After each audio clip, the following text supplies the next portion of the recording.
Good evening, guys. Welcome. It's Monday night, and we're back finally in ACC. It feels like ages since we've been here, but it's round 2 of the 2020.2 championship in ACC. I'm Daniel Haynes, and I'm joined, as always, by Nick Hodgson. How are we doing, Nick, this evening?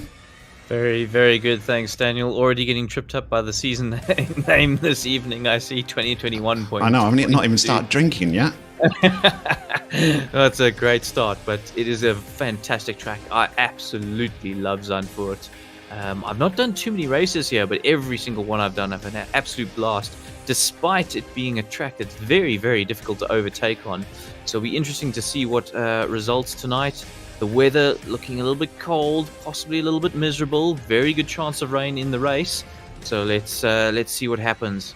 Yeah, so let's not muck about then, because I've already made a mistake this evening. Let's go straight to track, because we're running out of time. So we'll bring up the track. We'll bring up some audio of those great GT3 cars going around Zandvoort, and we're deep into qualifying. We've only got 9 minutes remaining of the qualifying session, and we got Bashir Jadwat leading the way, our winner of round 1. So, yeah, he's doing great at Zandvoort as well. He's got the masterclass to worry about this evening. He didn't have to worry about those in round 1. He capitalised with absence and took a fantastic win. But he's got Zaire Essa. Look how close Essa is behind. 15 100ths of a second behind him.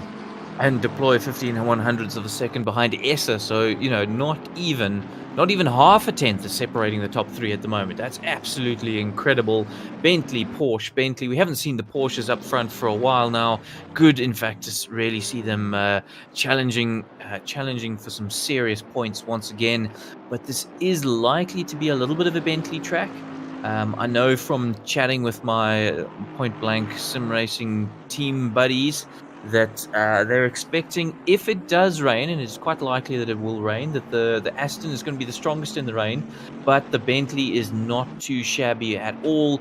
The Porsche is going to really struggle in changing conditions, so I'm sure Bashir is going to be hoping for some changing conditions, because that's going to make Essa and Heineke really struggle. But as you can see, in the top 10, we've got, 3 not Bentleys in the top 10, if I can put it that way. So it's really, 4, there's an AMG in there. So yeah, really Bentley heavy track this.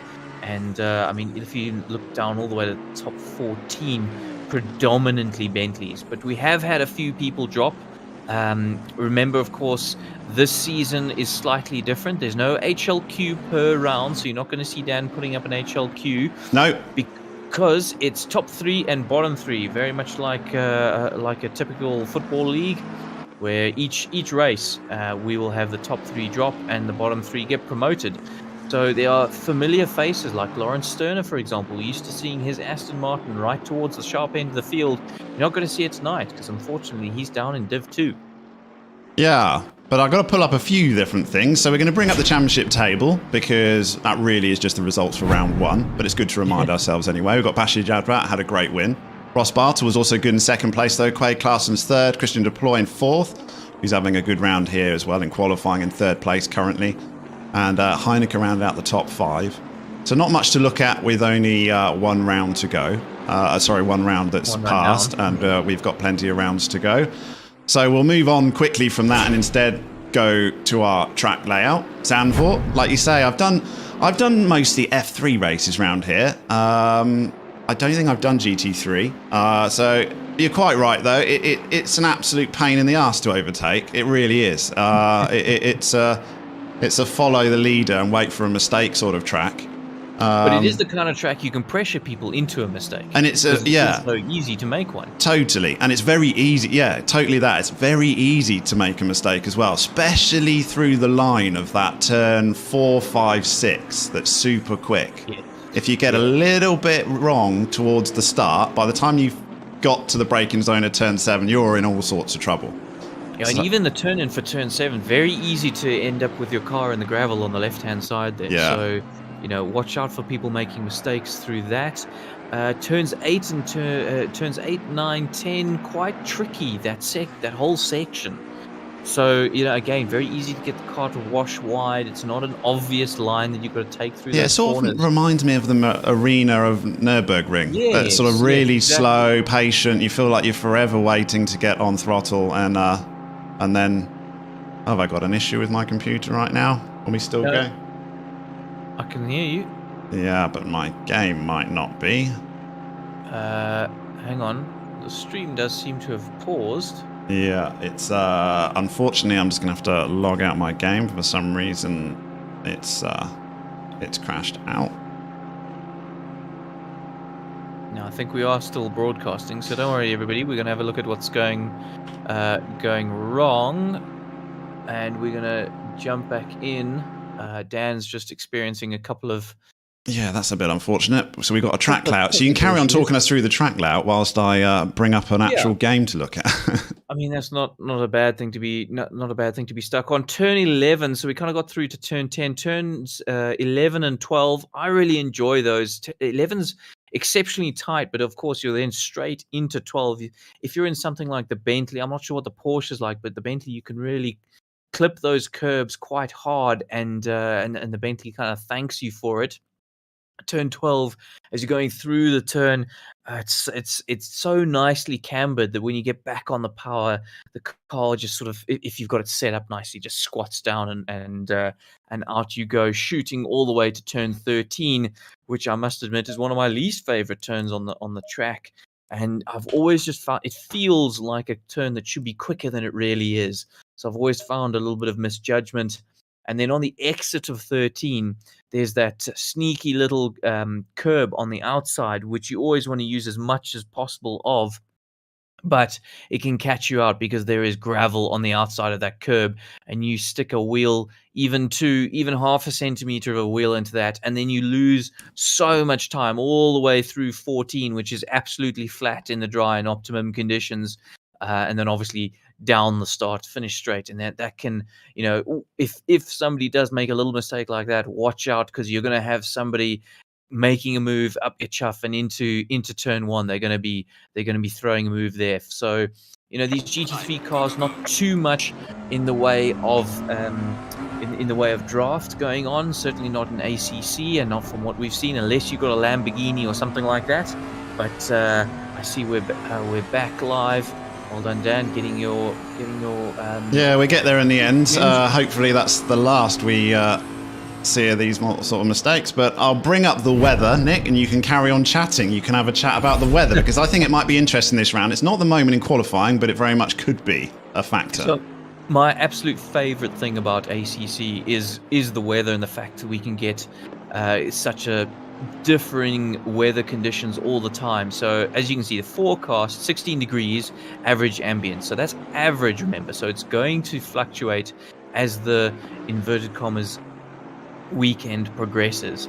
But we're going to have scattered rain showers. That's the interesting part. We're not expecting huge amounts of rain, but we just want a shower. We want something in 90 minutes. We're just after a 10-minute, 30-minute shower, aren't we? That's what I'm praying for it. Join us in chat. Let's have a rain. Let's have a rain shower emoji in chat, please. We want 20 minutes, maybe after the start, but we'll see how it goes. The key here really is that randomness. So 2 out of 7 doesn't sound quite high, but it's high enough with the cloud level of 35 and rain of 20 that you're going to, you can easily get enough rain, to force these guys to pit, and then half an hour later, it's back onto those slicks. So, and 3 times progression as well. So yeah, it's a much higher chance of a bit of randomness. But we've only got a minute to go in qualifying. We've had a few technical issues tonight, so I apologise for that. But we better remind ourselves that we've got Christian Deploy, who's our pole sitter currently, and it's a good lead as well, 2 tenths over Jadwat. So very well done. We missed his lap, unfortunately. He'll be very upset with us. But we'll give him his plaudits now before he takes pole position, hopefully in 55 seconds' time. Yeah, Christian Deploy, of course, racing for Kinetic SimWorks Racing, and doing fantastically in qualifying. We'll have to see how he does in the race. Good livery as well. Very nice. Yeah, 2/10 up. That's huge. I mean, dipping into the 33s there. Can't quite work out if Bash is in the 33s with the. And look at the Bentleys at the front with Well, just Essa, the sort of Porsche sandwich in third Yeah. place. But it's a Bentley domination at the front. 5 of the top 6 cars is the big boat. And if you go down to 8th, you got Brett Crewcamp is also in the Bentley. So we've only got an AMG and a Porsche in the top 8.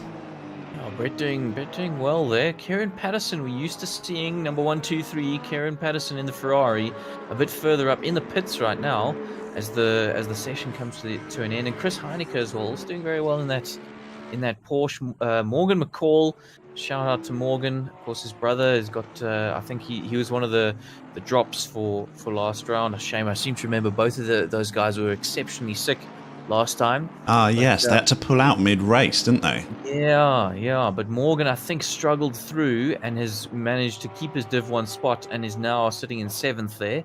So good showing for Morgan. We'll have to see what he can do. Shout out to Jonathan Bentz in the Bentley, number 310, sitting in 13th position. Fantastic from Mr. Bentz. Well He's happy done. with his results because he's in the pits. Who have we got out? No one's out and improving. Sean Stryden was actually up on his Delta for a little split second. Yeah, he's 2/10 up right now. No, he's bailed out of that lap, so he's not happy with it. Looking through the leaderboard, there is no one else that is. That's going to be it, guys. We're going to have in first place Christian Deploy, followed by Bashir Jadra, winner from round 1. The masterclass in Zaya Essa is in 3rd. Ross Bartle 4th. Quade Claessen's 5th. And we've got a dry track right now. In fact, it looks very pleasant. Yeah. So that's going to be interesting to see how we go after.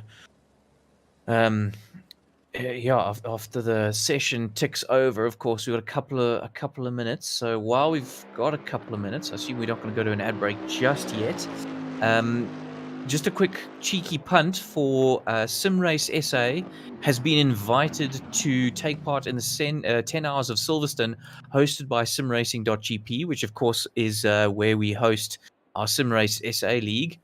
Fantastic servers. We're currently in Cape Town. Look at that. Is that rain I see? That's interesting. Interesting. There is. Oh, well, we got 2 minutes 48, so we're going to take a 30-second break and then come back to discuss what this means. Hold on, guys. It's going to be good.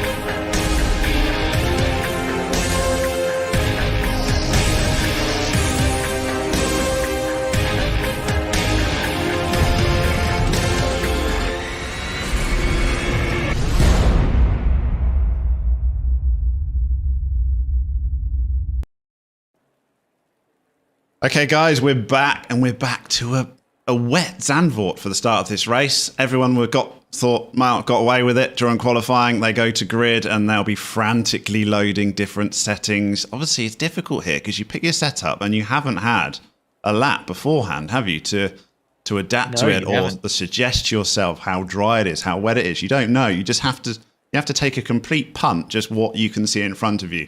And that's easy for Christian Deploy and Bashir Jadwek because they can at least see turn 1 in front of them. The rest of them are staring at the back of another car, so I'm not quite sure how they do it.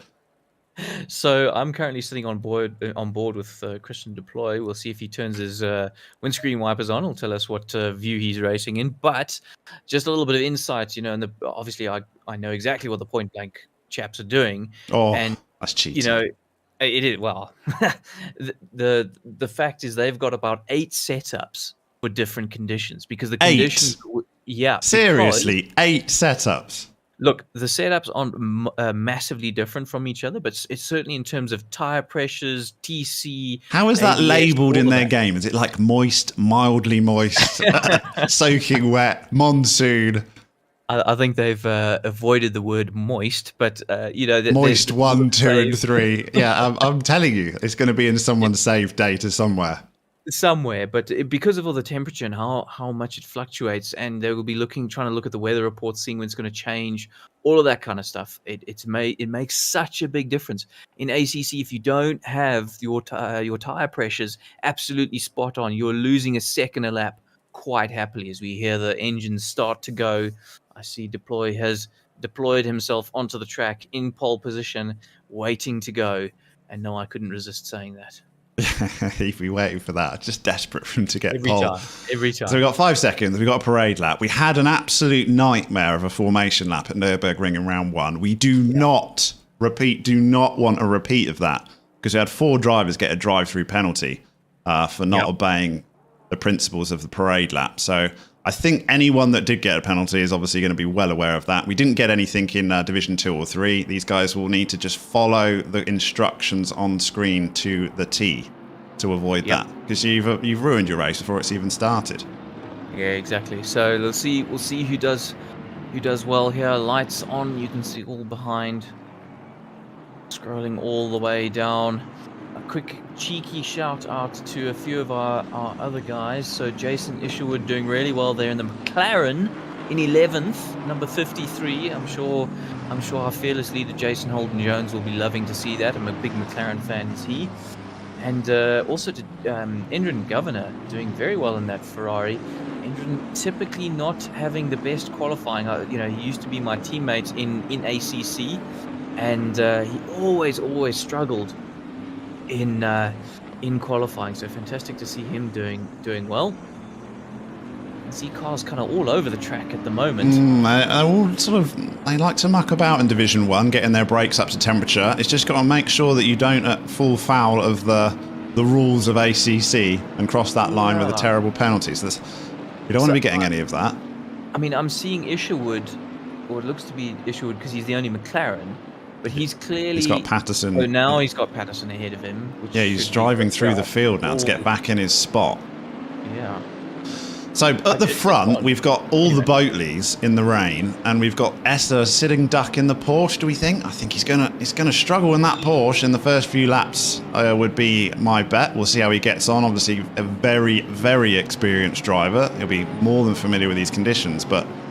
Quite frankly, I don't think Essa can ever be called a sitting duck. So no. He'll like that, though. He'll very much like that comment. It'll go down very well with him, that if he does get past, that's the reason. But I do feel that the surrounding Bentleys might cause him a bit of an issue. Yeah, I'm sure he's under no illusions that he's somewhat on the back foot here. But let's see how they all do. That really does look quite wet, doesn't it? I haven't got my forecast on screen, but I'm too scared to go into my game to press anything. So I will leave it as it is. But in the top right-hand corner, there should be track forecast. I've obviously got rid of that somehow. As soon as I can get back to the garage, I will do so and have a look and check that out for everyone. Shout if there's any questions people got in the comments, want to know anything, want to focus on anyone, we will see what we can do. And it's going to be fun for the viewers, as you've seen, Manuel says, but stressful for all participating. I can see they're now starting to they're getting close to the start line. They'll get green light shortly. We're going to stay in helicam because it gives us a good overview of this big hairpin corner turn 1. That's green lights. Off they go. Deploy got a good one. He'll be on the inside. Got Bashir Jadra on the outside of him. S is one to watch up the inside as well. Did start in 3rd, though. He's already lost a spot. No, he hasn't. He's gone tight on the inside and kept Ross Bartle behind him. He might gain onto Jadrat here. He's going to cover the inside line into this tricky little section. Will he relinquish? Bashed onto the grass. Wide. S is going to poach it. Got a bit of a tap there. Contact. He's gone. He's managed to collect it, but he has dropped back a couple of spots as Zaya Essa. He's probably back in for 5th, 6th position at best, and a bit of a cork in this bottle now behind him. Yeah, handbags at dawn between him and that purple Bentley. That's for certain. And this is such a tricky little section. We were talking about it earlier, getting the line right, but in the wet, it's even worse. Understeer for days. You've got to watch it here as they're trying to go through and negotiate everybody and keep their tyres in any sort of form that they want to try and get them into. But S is back into 8th place, so he's the big loser there, just from such slight contact. I mean, there's 2 cars side by side for 3 corners, wasn't it, really? Yeah, and just getting pushed out wide there, and just a little bit of contact here and there. I don't think it'll have done too much damage to him. As you can see, Essa really push. Sorry, not Essa. Too used to that battle. Bartle. Yeah, I'm just really on board with pushing Bartle. Jadwat. Yeah, doing exceptionally well.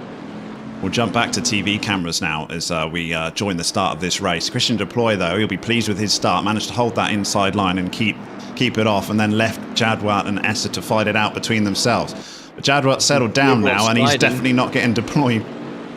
Is not running away with it, is he? No, definitely not. And you can see a lot of these guys sliding around some of the corners. Very tricky conditions, of course. And at the top, was it 3? Are certainly breaking away from Claessen's a little bit at this stage.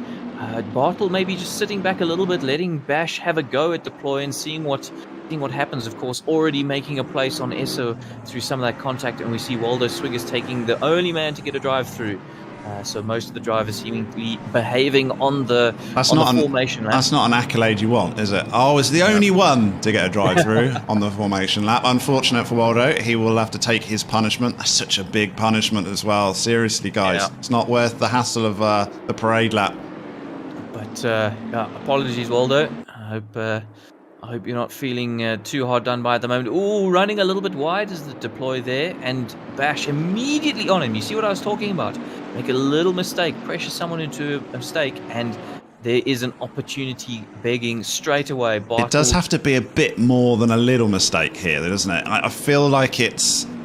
I don't know. It has like a Brands Hatch sort of feel about it, of difficulty and overtaking. You've got to like almost force it a touch. You do, but I feel like there's more opportunity to force it here than there is at Brands Hatch, depending where you make the mistake, obviously. But you know, I mean, it's not surprising that the track's going to get a revision for Formula One, is it? Let's be honest, and they are going to do that with some widening of areas, which is probably will encourage overtaking, certainly in the faster cars. But I think GT3, it's not nowhere near as bad as F1 will be. I just saw Bash touch the gravel as I was talking about on the track guide, and that's allowed Bartle to be a bit closer now. And Bash falling slightly behind Deploy. I mean, we're talking tenths here. It does look like a bit of a Bentley Cup going on right now, though, isn't it? It's all Bentleys. It does. It's familiar. It's almost like the Porsches we had a couple of seasons ago, where it just filled the grid. Bentleys are having a good time of it in the first couple of rounds of this Sim Race Africa Championship. 100%. Morgan McCall, though, is up into 5th place at the AMG, really. So we'll be rooting for him just to get up and amongst the Bentleys and show them that another manufacturer can also play. Yeah, Esser's, of course, wasted no time and got a little bit back into the action. He's up into 6th. I'm watching... Oh, Heineke. Chris Heineke's just gone off at the corner I said was so tricky, and you can find yourself off into the gravel on the left-hand side. I think it was about turn 7. And, in that Porsche... Really lovely livery that he's got on that Porsche, and that's given Brett Krocump a huge amount of breathing space. Heineke was all over the back of him, but Krocump is now trying to hunt down our leaders. It looks like they're side by side at the front. I saw the times. Deploy was holding the inside and went defensive, managed to keep Bashir Jadwat behind him, but can he do so for much longer? I feel like Deploy is possibly just holding these two up behind, but he's doing what he needs to do to stay in front. He's still got an hour and 24 minutes to do it, though. So, it's going to be a lot of effort. If you were one of these 3 drivers, who do you want to be? Do you want to be Deploy? I don't want to be anyone. I'm more than happy. I'm more than happy in commentary watching this, to be quite honest, Nick. Which one would you be? Okay, gun to your head, Dan. Gun to your head. Which are you? Are you leading in the wet, trying to defend against Bash? Are you Bash trying to attack, but you're in a little bit of a Bentley sandwich? Or are you Ross Bartle, who's in 3rd, but watching the action unfold? I'm always Ross Bartle in 3rd, hoping the front 2 take each other out. If I'm truly honest, I can't see myself 1st. I'd be in panic mode. 2nd, I'm not sure either. 3rd, Ross Bartle, he's got nothing to lose. He can just sit and think, oh, these two, this could open up nicely for me. So yeah, that's where I want to be. He's also got no one behind him, has he? Well, really, not anywhere massively being pushed, is he? So he's a little bit more comfortable than the 2 up front. You're not worried about an Essa? No. In the long game? In the long game, we're always worried about Essa. Let's be honest. Oh, Bash has turned round here. He got side by side with Deploy, tried to force it, but he's got turned round there. And he's going to lose massively. Oh, he's gone way back. Esser's even got past. See what I mean? Ross Bartle. He's already rubbing his hands together. He's second now. Oh, and Bash just trying to get back on. He's managed it now. Ooh, off on the grass again. Sure. Gonna have to regroup. I pressed the replay button, but I feel I probably pressed it a bit too late. Did I? No, I didn't. Here we go. Here's an action replay of them going side by side, and just such light contact, isn't it? It really wasn't anything. Hardly anything, and the consequences it's had. Huge, absolutely huge. Yeah, down to 10th place. So, yeah, Bash is going to... Claessens and McCall. Sorry, Claessens and McCall. McCall is going for third. Yeah, he's got it. Now, up inside. Great move. Oh, he went wide, outbraked himself, yeah. Oh, it looked great until you said that, Nick. Yeah, apologies. The Bentley is amazing on the brakes. I still maintain this. Even in tricky conditions, and trying to outbrake the Bentley, sure, in that AMG is going to be difficult. But I thought he had that done. I thought it was an easy game. Well, he did. If you just kept your mouth shut, it would have been a brilliant pass. Yeah, well, but unfortunately, Morgan McCall's going to have to regroup and have another go. But he's got Zara Esser behind him as well, so not going to be easy. Quaid, you know my banking details, right? Bentley 1, 2, and 3, but not the Bentleys we were expecting. Well, apart from obviously our pole sitter is comfortably still in his pole position. Yeah, but... Not really comfortable, because Ross Bartle's now like, right, one's down, now I can have a go. Look, at the bookies... Oh, he's lost it on his own! Deploy has just spun round completely on his own. And Ross Bartle, the guy that wanted to be in third, now is in first. How do you like that? That's incredible. And he's already got 2 seconds on Claessens. I definitely got that one, I think. Oh, I think I got it. It takes a while for this to queue up. Here we go. Yeah, just completely lost it on his own to Christian Deploy. That was so close to Bartle. How close was could have tucked him with him, couldn't he? That was race ending for the two of them. Now, 2-second lead. Ross Bartle, the person that wanted to be in third, was in third. He's loving it. He's loving it. Keegan Sanderson saying, nice battle for 23rd currently. I know, Keegan, but... We've got Quaid Classes and Morgan McCall to look at, I'm afraid. Sorry, and this is a battle for second. But the front is just all going on. Yeah, we've got to keep an eye out for the leaders, I'm afraid, as they're looking rather tasty. And it looks like Morgan McCall's definitely got McCall's got it. He's got the speed. It's just whether he can get a clean pass done. And Esser's already back up into 4th place. Yeah, and this is allowing Bartle to scamper away somewhat, with Claessens having to do so much defending. 2.5 seconds. The gap right now is just going to be increasing. But as you say, McCall has got huge pace right now. I would not expect that of the Mercedes in the wet. I know this track is a bit of a Merc track in the dry, but I didn't think so in the wet. Yeah, I think race pace is very different from qualifying and also these conditions as well. Have you got the forecast, Nick, on your screen? Oh, we've got a grumpy monkey. Is that Bartle lost it as well? It's Bartle. No one wants to lead this race. I'm telling you. Great program going sideways as he goes through. Oh my goodness, this is absolutely incredible. I mean, a leader cannot stay there. Doesn't seem to want to lead this way. So we've suddenly got Quaid Claessens, and it could be Morgan McCall here. It's about to be. He's trying to make a move. Is there going to be contact? No. He manages to get that AMG under control on the brakes. I think that Merc is definitely quicker on the straight. And Esser at the start that dropped back to 8th. I mean, he's not far off the lead of this race, is he? All of a sudden. Absolute madness. I tell you what, Bartle is going to be kicking himself right now. Yeah, where did he end up, Bartle? He's in 8th position. Jadwat in 10th. So those two really was costly. Esser had his early mistake. Oh, we got Morgan McCall having another look. Someone coming out of the pit is not going to help. Yeah, making a very defensive move was Claessens. Well done. Runs wide, though, and that gives Morgan McCall the chance to throw it up the inside and make that move stick. Watch, he's going to pull away quite comfortably now if he can just keep the car on the track. That Merc is... like skidding all over the place at the moment. But Esser's now all over the back of Claessens saying, I'll have some of that action. Esser's going to have this through a very tricky section on the track, but he's there early. It's very brave. Oh, He's been pushed. He got nudged. I thought that was a hit. He got hit. Yeah, and he's been hit again. Oh, and now there's more contact. I think is Claessen's off. Yeah, Claessen's is off. They made contact, those two drivers, for sure. And Claessen ended up worst off there. I mean, you'll have to go back on replay from this TV angle. All you could see was a touch from behind, and it pushed Esser off onto the grass. When he rejoined the track, he came side by side with Claessen's, and that pushed Claessen's off. But I suspect we might be seeing that again, Nick, in the coming days. We could be. It is all going on here tonight. It is absolutely incredible. Who would have thought? Morgan McCall, I think he was around 6th or 7th in qualifying, if memory serves. Yeah, currently leading. All the way up in the position that everybody does not want to be tonight. Where's Junior McCall tonight? Is he not in? No, he's not. I'm assuming he's not in. So remember, they both were ill. Yes. And I think Junior did not get to finish the race last time, so that unfortunately demoted him to Div 2. Oh, so that's Junior to be absolutely flying in Div 2. Unfortunately, it's one of those things. And but his brother is absolutely doing the McCalls proud right now. We'll see Junior back here next round. I'm pretty confident of it. Esser, though, up into second spot. He'll be actually relatively happy with that after his start. I'm not sure he would have predicted that his main rival in Bashir Chadwat would have made that sort of mistake. And also Ross Bartle as well. 7th and 8th they are currently. Yeah, big time. So also... we got likes of Kieran Patterson. Exactly. I was just thinking that. He's suddenly snuck his way up into 5th, and he wasn't particularly strong in qualifying. And Brett Crocombe as well.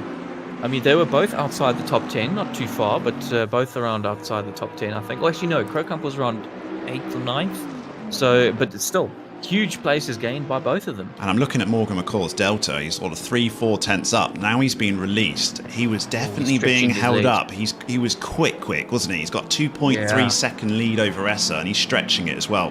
Half a second up on this lap alone. So he was being held up.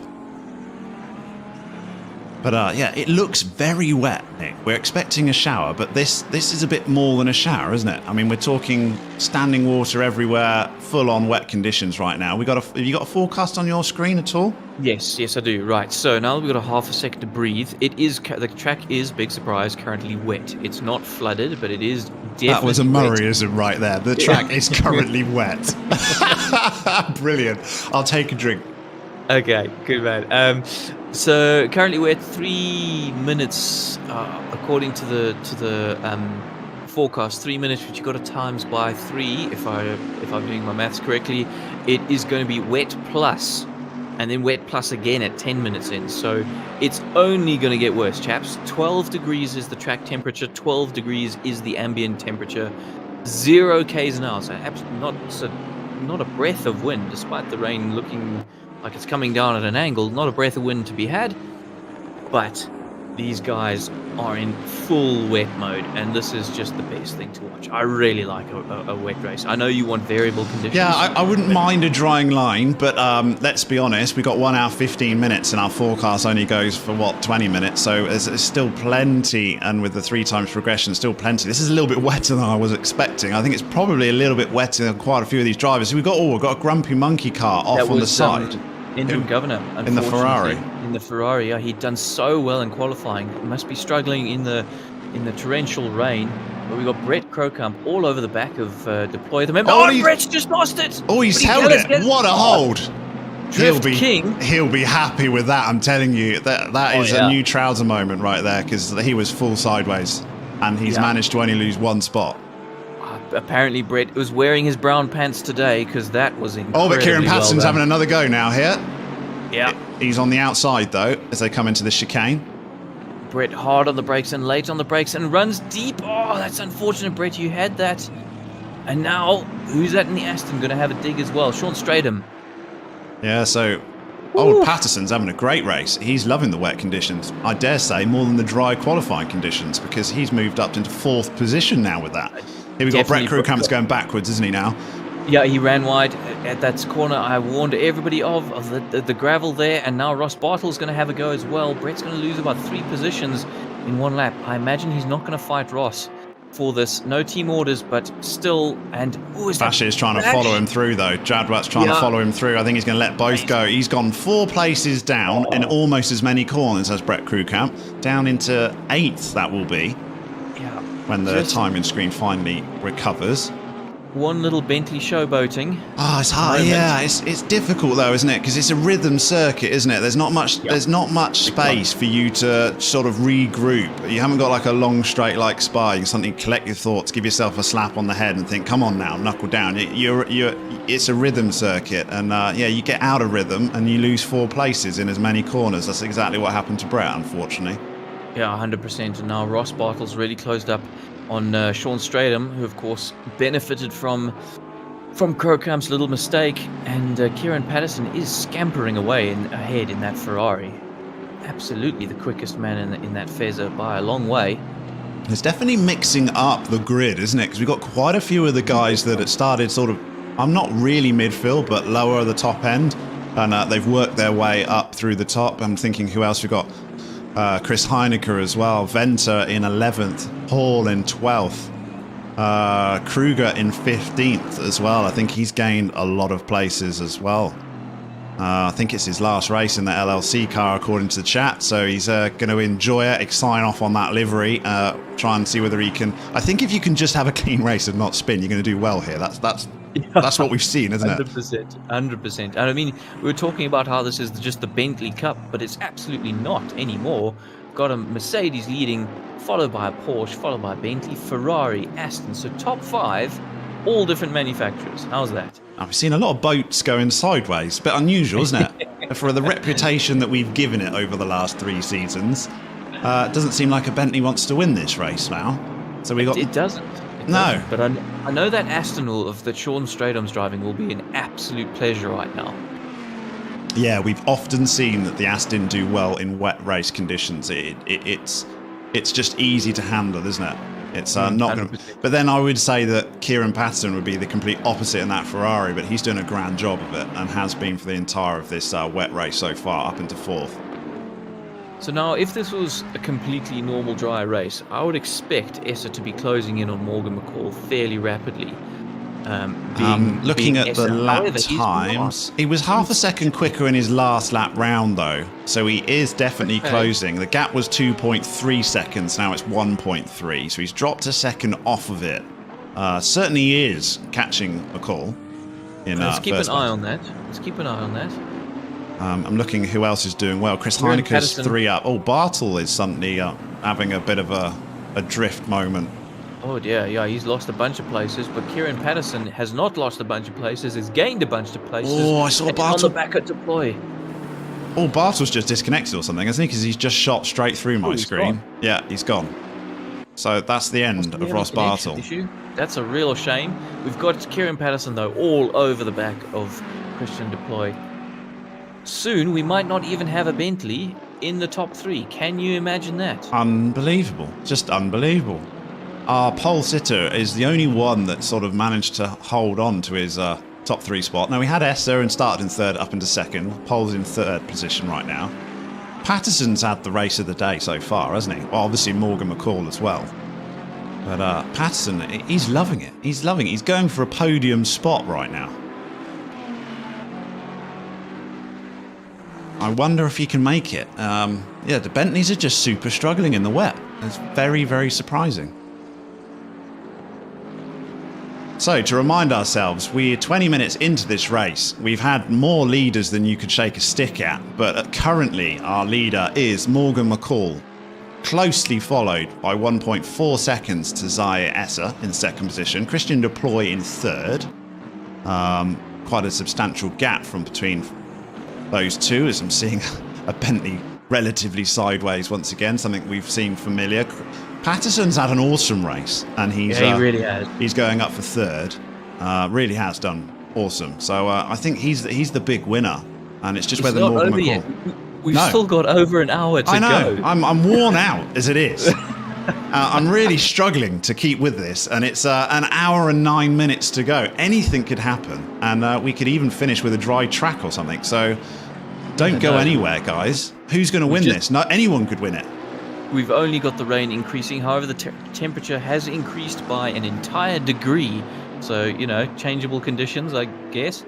And the guys that have struggled, I'm talking Jadwat and Bartel, who dropped down, have not managed to recover like Essa did, have they? So Essa dropped to 8th, got himself back. Jadwat and Bartel dropped down, and they're struggling. Ooh, and then Bartel, Jadwat. got Jadwat is just going to make a move around the outside of Stridham. Oh, Stridham almost just clipping the back of Jadwat That's there. risky. That was risky, wasn't it? One tiny touch, and he would be going round basically where he did the first time. Yeah, but made it stick, upper position, and once again, Bashir is climbing the ranks up into 5th now. Yeah, so he's fighting his way back. He's got quite a lot of time to gain, though, because we've got that 7-second gap from 2nd Essa to 3rd in deploy. So that's the biggest gap on circuit, really, between those guys. Patterson is not finding a way through. We had a very... just going to remind everyone from round 1 at Nürburgring, strategy played a huge part in the results that evening.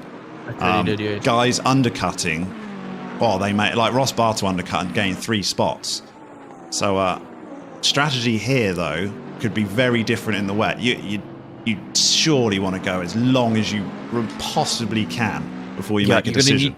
You're going to need to think on your toes. The testing that I saw the point blank chaps doing, the time is not an indication of when you go onto slicks. It's an odd one because I immediately thought, right, what times are you going to look at to jump onto the slicks? And they said it doesn't help because as the track gets to greasy, the wets overheat and you go slower than you would have a few laps ago, but it's not ready for the slicks yet. So you got to feel the punishment for a couple of laps before you jump. Yeah, you really do, and it is a little bit of a guessing game. Oh, Bashir off. Bashir's off. And now, I'm trying to find him 5th. He's in 5th, yeah, and Stradham's trying to go around the outside. Bashir just had a whole moment there, managed to gather it up. He didn't lose a spot then, so he must have had a bit of a gap to Stradham. He had about a second between him and Stradham. He certainly hasn't now, has he? Yeah, it happened where in a sort of spot that he could defend it, still keep the inside line, and that allowed him to keep going. But anyway, so he's still got Bash, and if we do have these guys going on to dry tires, it's gonna have to be, as I see it, Patterson works car in the air. Is that Kieran? Yes, it was. Kieran's gone. Connected, yeah. So we've had Ross Bartel and Kieran Patterson have disconnected. So I wonder whether there's a link between those two. Have you managed to get hold of Ross, figure out what the hell happened with him? No, I haven't. That's why I went quiet just now, just to see what was going on. I haven't seen or heard of anything. I know Kieran's in Cape Town, and I know Ross is that side of the world as well. So that's very, very strange.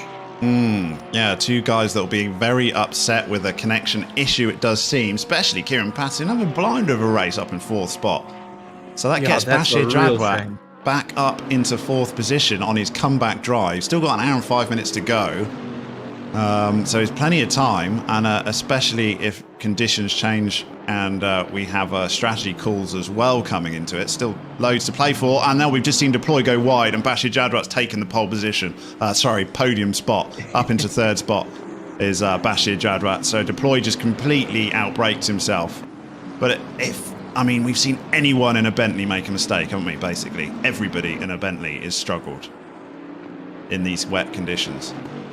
Yep, so Bartels did disconnect. I'm not sure if it's an ISP or what's going on, but yeah, unfortunately some sort of connection issue for Ross. Yeah, we saw it live. That's a real shame. So he was on a fight back, but Kieran Patterson will be even more annoyed, I think, because he was having an absolute blind of a race up into 4th spot, and he well earned it as well. So we'll have to work out what happened with those 2. Don't know whether they can rejoin at least to try and finish. You don't want to finish in the bottom 3, obviously. The gap between 1st and 2nd has really stabilized. 1.5 seconds. It was about 1.3 seconds, about 6 or 7 laps ago. So the reason why is Essa's last lap was a 1:43.6, and Morgan McCall was a 1:42.8. So it's 8 tenths. So Essa had a bit of a dodgy lap. Is Essa having a dodgy lap, or did McCall have a blinder of a lap? Well, no, it's not. It's Essa having a dodgy lap, I'm afraid. Okay. Because looking at McCall's best, it certainly wasn't his best. It wasn't a bad lap, it was an average lap. And Essa's best, it was nowhere near. So I think Essa struggled there. They're crossing the lines now. That Essa is human? Yeah, exactly. There you go. It's just proven it Yeah. because they both crossed the line exactly with a 142.4 each. So, yeah, he lost 8/10 on one lap, is Essa. Made a mistake somewhere. It is possible. Right. Okay. Good I know to you can't believe it, but apparently it's possible, Nick, that the masterclass can make a mistake. So, Sure. but he's still doing well because up from second and he dropped right down to 8th. Where's his? We haven't seen his teammate, have we? Raymond Mooney. Where's Raymond Mooney? Is he not racing tonight? He's not racing tonight. I'm not sure why. No, I'm not sure. He was on the start list. That'll be him out of the championship then because he's missed two races in a row. So if he didn't race tonight, he'll unfortunately be racing in Division 2 in round 3. Might not like that so much. So we've got Bashir Jadwat up finally back into the podium spots, but he's got 10 seconds to try and claim back now. Not going to be so easy. Now Essa and McCall have got clear track ahead of them. And I'm looking down the leaderboard as well, and people gaining. And we stopped in at Ruben Kruger, who's suddenly jumped a few more spots. He's up into 12th. He's doing well. Bit of an Aston train there. Yeah, the Astons are doing well, aren't they? In from 10th down to 15th, basically, with Dwayne Hall just breaking them up in his McLaren. He's ruining that Aston train. Shame on you, Dwayne. He is. But look, we've got, I mean, what's going on with Alan Patterson in a BMW in 16th spot? My word. Yeah, doing very well. We've never seen a BMW well. this high. We got DeSantos in 22nd as well. I think Hugo Alan did Patterson well was with one that, that he gained a promotion into Division 1 from round 1 in Division 2, didn't he? I think so. He might be about to lose a position to Hugo de Wit. He is. Hugo goes up the inside, and who's that? Sas van der Westhuizen looking to capitalise. It's the battle of the commentators, guys. Sas van der Westhuizen has just taken Alan Patterson. That's going to be a sore point in commentary on Wednesday night for Division 2, I think. Definitely.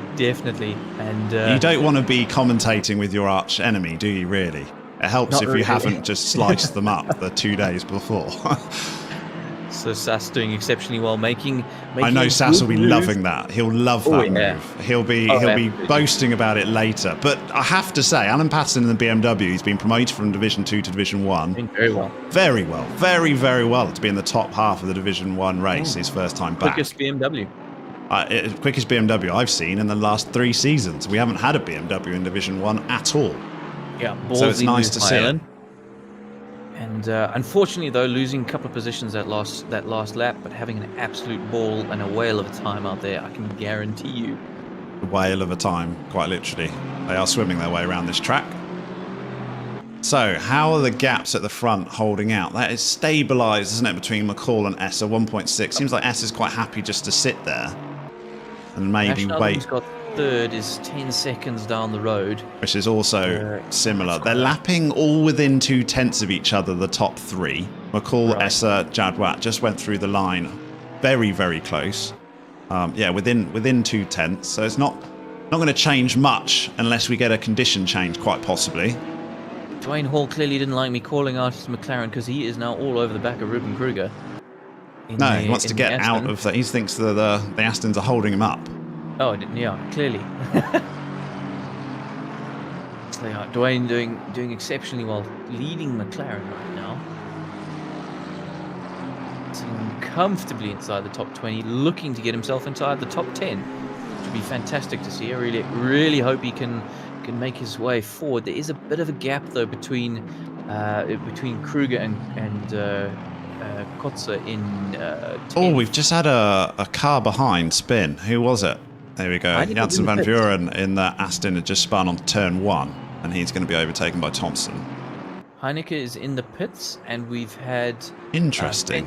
Isherwood, Van Wyk, Benz, and Linda and Oosthuizen all in the pits and having done their stops. Okay, that's interesting, isn't it? So their pitting must be for fuel. It must be because you wouldn't pit otherwise, would you? Let's be honest. No, not a chance. You'd be desperate to stay out.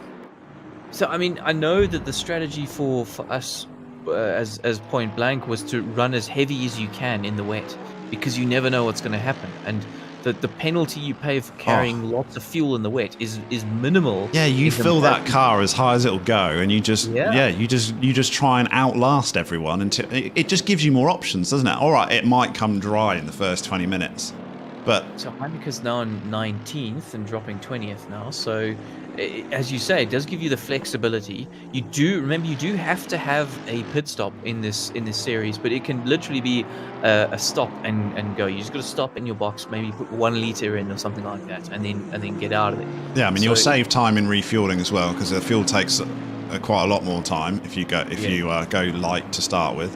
Yeah, strange one, that one. I don't think that you'd want to pit at all, but I think Chris Heineke maybe just didn't put enough fuel in. Maybe he was after a bit more stability at the start. But I wouldn't be expecting many more drivers to go in. Have we got an update on the forecast, Nick, or is it still wet, still wet, the plus, same. plus? Actually, I tell you what, it's just wet. It's not plus plus. Okay, so it's slightly improved. We've got an hour to go. We're only 32 minutes into this race. I mean, it feels...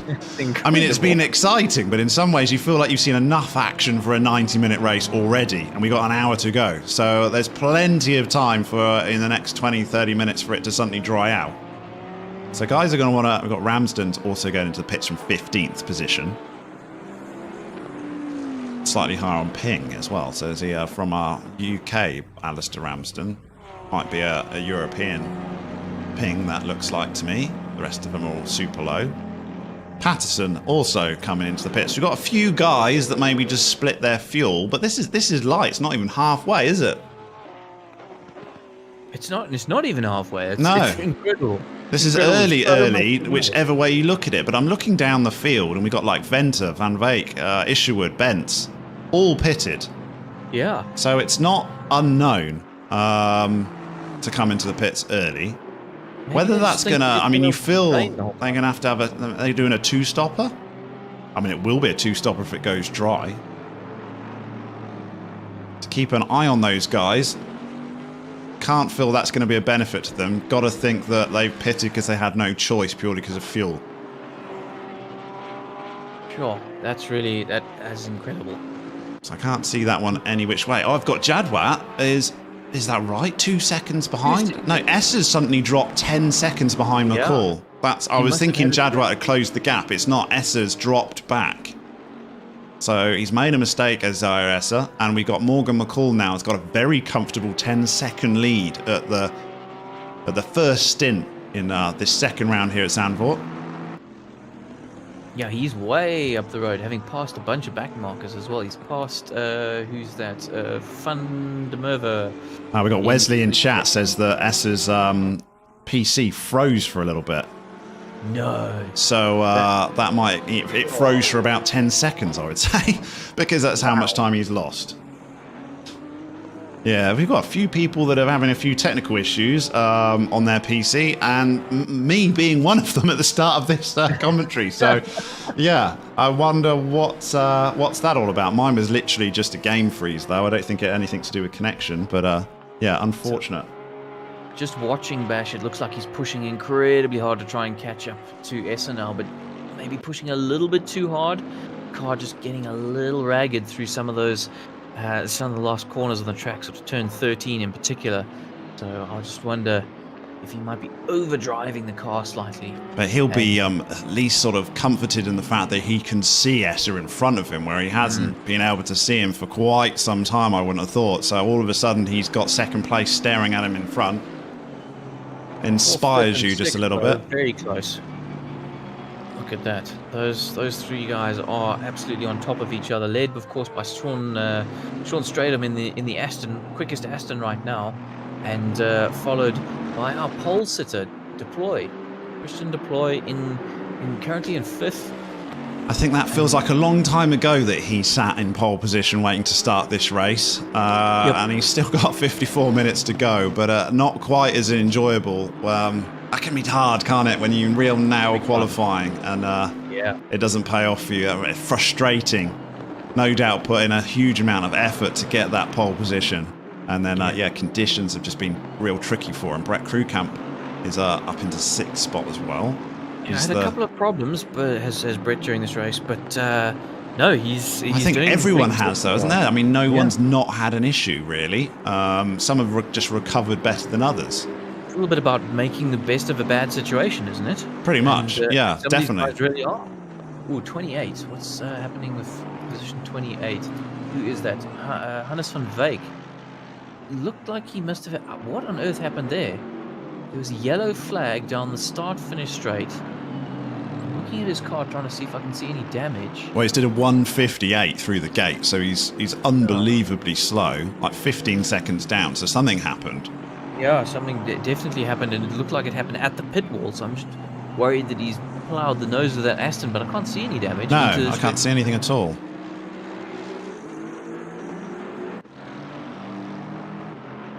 So, I mean, when are we thinking for more? We can just calm down just a little bit and try and discuss what could possibly be strategy. Guys are going to want to push as long as they possibly can. We've seen a few guys that have had no choice but to pit, and we might see a few more if they literally try to do a 50-50 fuel regardless, because we're coming up to that sort of time now, another sort of 5-6 minutes, to see whether a few more come in. But if they can help it, they're going to want to go long.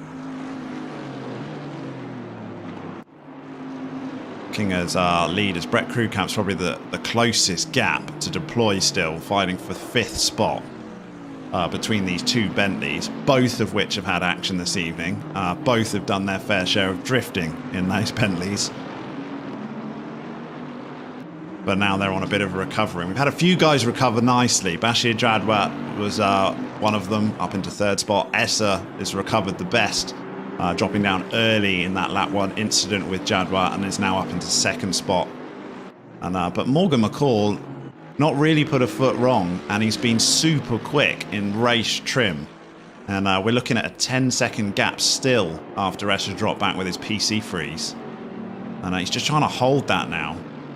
He'll enjoy that gap a lot more than he would have done when it was a second or less, with Essa hounding him behind. All of a sudden he can just concentrate and not bother about looking about the guy behind him, putting under pressure.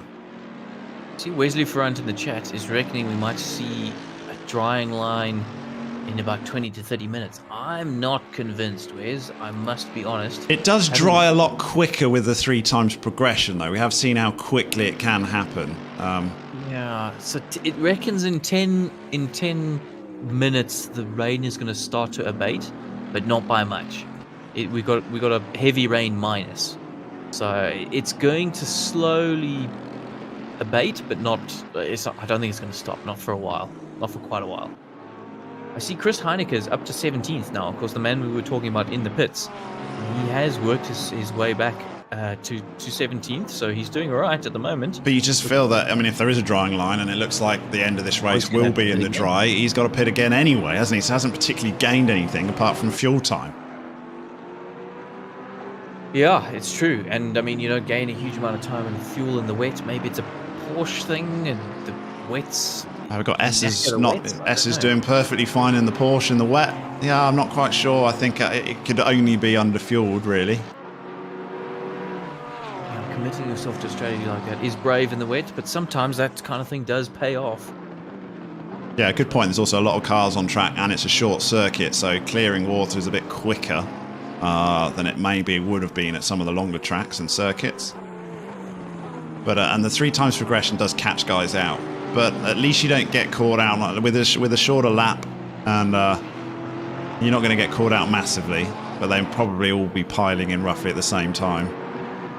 Heineke Bingham does seem to be the closest battle on track at the moment, with Fenter and Swiggers possibly the next closest in for 22nd position. Actually, Fenter is all over the back of Swiggers at the moment in the Aston. Bentley on Aston again. Seen that a few times tonight. Yeah, he's gone wide. He's going to have it. He's having a go it done here, isn't he? Yeah, should be easy game. Oh, hang on. No, bit of a comeback. He's got the inside, and it should be done here. Oh, but Waldo's got the inside cut. Oh, he's not going to dive up there. Yeah. That's the move done. Yeah. Good move. Venter Good up to move by 23rd. No, it'll be 22nd spot when he's up to 22nd. I do really hate this leaderboard. I know I say it. I know I say it every single round, but I've done enough streams now, and it still catches me out.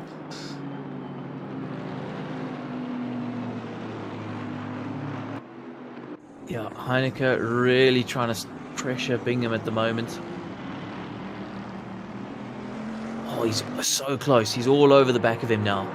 There's barely a tenth between them as they go over the start-finish line. He's going to look to take the inside line here as Heineke in the Porsche and try and outbrake it, and he's got it. He does outbrake, and he makes it stick. In fact, he did better because Bingham lost 2 spots there. Is that our leader going through in Morgan McCall? It is. Yeah, it's back marker. And the back marker. Oh, goodness, that McLaren got all kinds of sideways there. So I think, Morgan McCall is lapping incredibly well to get all the way up to Heineke sort of level. So that's lapped up to 16th position has Morgan McCall with still 48 minutes to go. Shows you the sort of pace that he's kept consistently. 1:42.7 through the gates last time round. Essa was half a second quicker though that lap. He's about to lap Isherwood again in 26th position. I say half a second quicker, but when you're fighting these back markers, you're going to lose a lot of time. Yeah, you will. Of course, remember, back markers don't have to jump out the way. It's not their duty to jump out the way. And in these conditions, you definitely don't want them jumping out the way, do you, really? Not really, no. You want them to maintain a nice, predictable line. You're going to be so much quicker than them anyway. It's going to you'll easily find your way past. Just a little bit of patience is what's needed. I know it's difficult when you're the leader, though, because you can feel people breathing down the back of your neck. Yeah, you watch your relative coming down and you're annoyed that it wasn't your fault, isn't it? Yep. But, you just have to remember that all the work that McCall's putting in lapping these back markers, Essa's got to do 9 seconds later. So it's not all lost. Hopefully it balances out in the wash. It generally does. Oh, and Morgan McCall went pretty wide on exit of the final corner there, flashing everyone to make sure they know he's aware, and he goes up the inside into turn 1. Yep, there we go. And Heineke lets him. Very well done there. And McCall yet to do his pit stop, of course. 25 laps in, 9 seconds to Essa. Interestingly, the gap between Jadwat and Essa has increased. So we saw it come down to just under 3 seconds when Essa made that mistake, or had his PC stutter on him and lose about 10 seconds. But it's now 4.5 seconds the gap. So certainly Essa has got the pace over Jadwat at the moment. I mean, every time I go on board with Jadwat, the back end of that Bentley is fishtailing all over the place. It looks like a real handful, and that sort of goes against the feeling that you expect from seeing that car. But it doesn't look easy, and we've seen everyone in the Bentley struggle this evening. They've all made a mistake at some point, including Bashir Jadwat. Super experienced driver. Which is odd because, the Boatley, that's the nickname everybody's given to it, yet, these guys are struggling in the wet. Yeah, you wonder whether that's a change, because it certainly wasn't the case a season or so ago.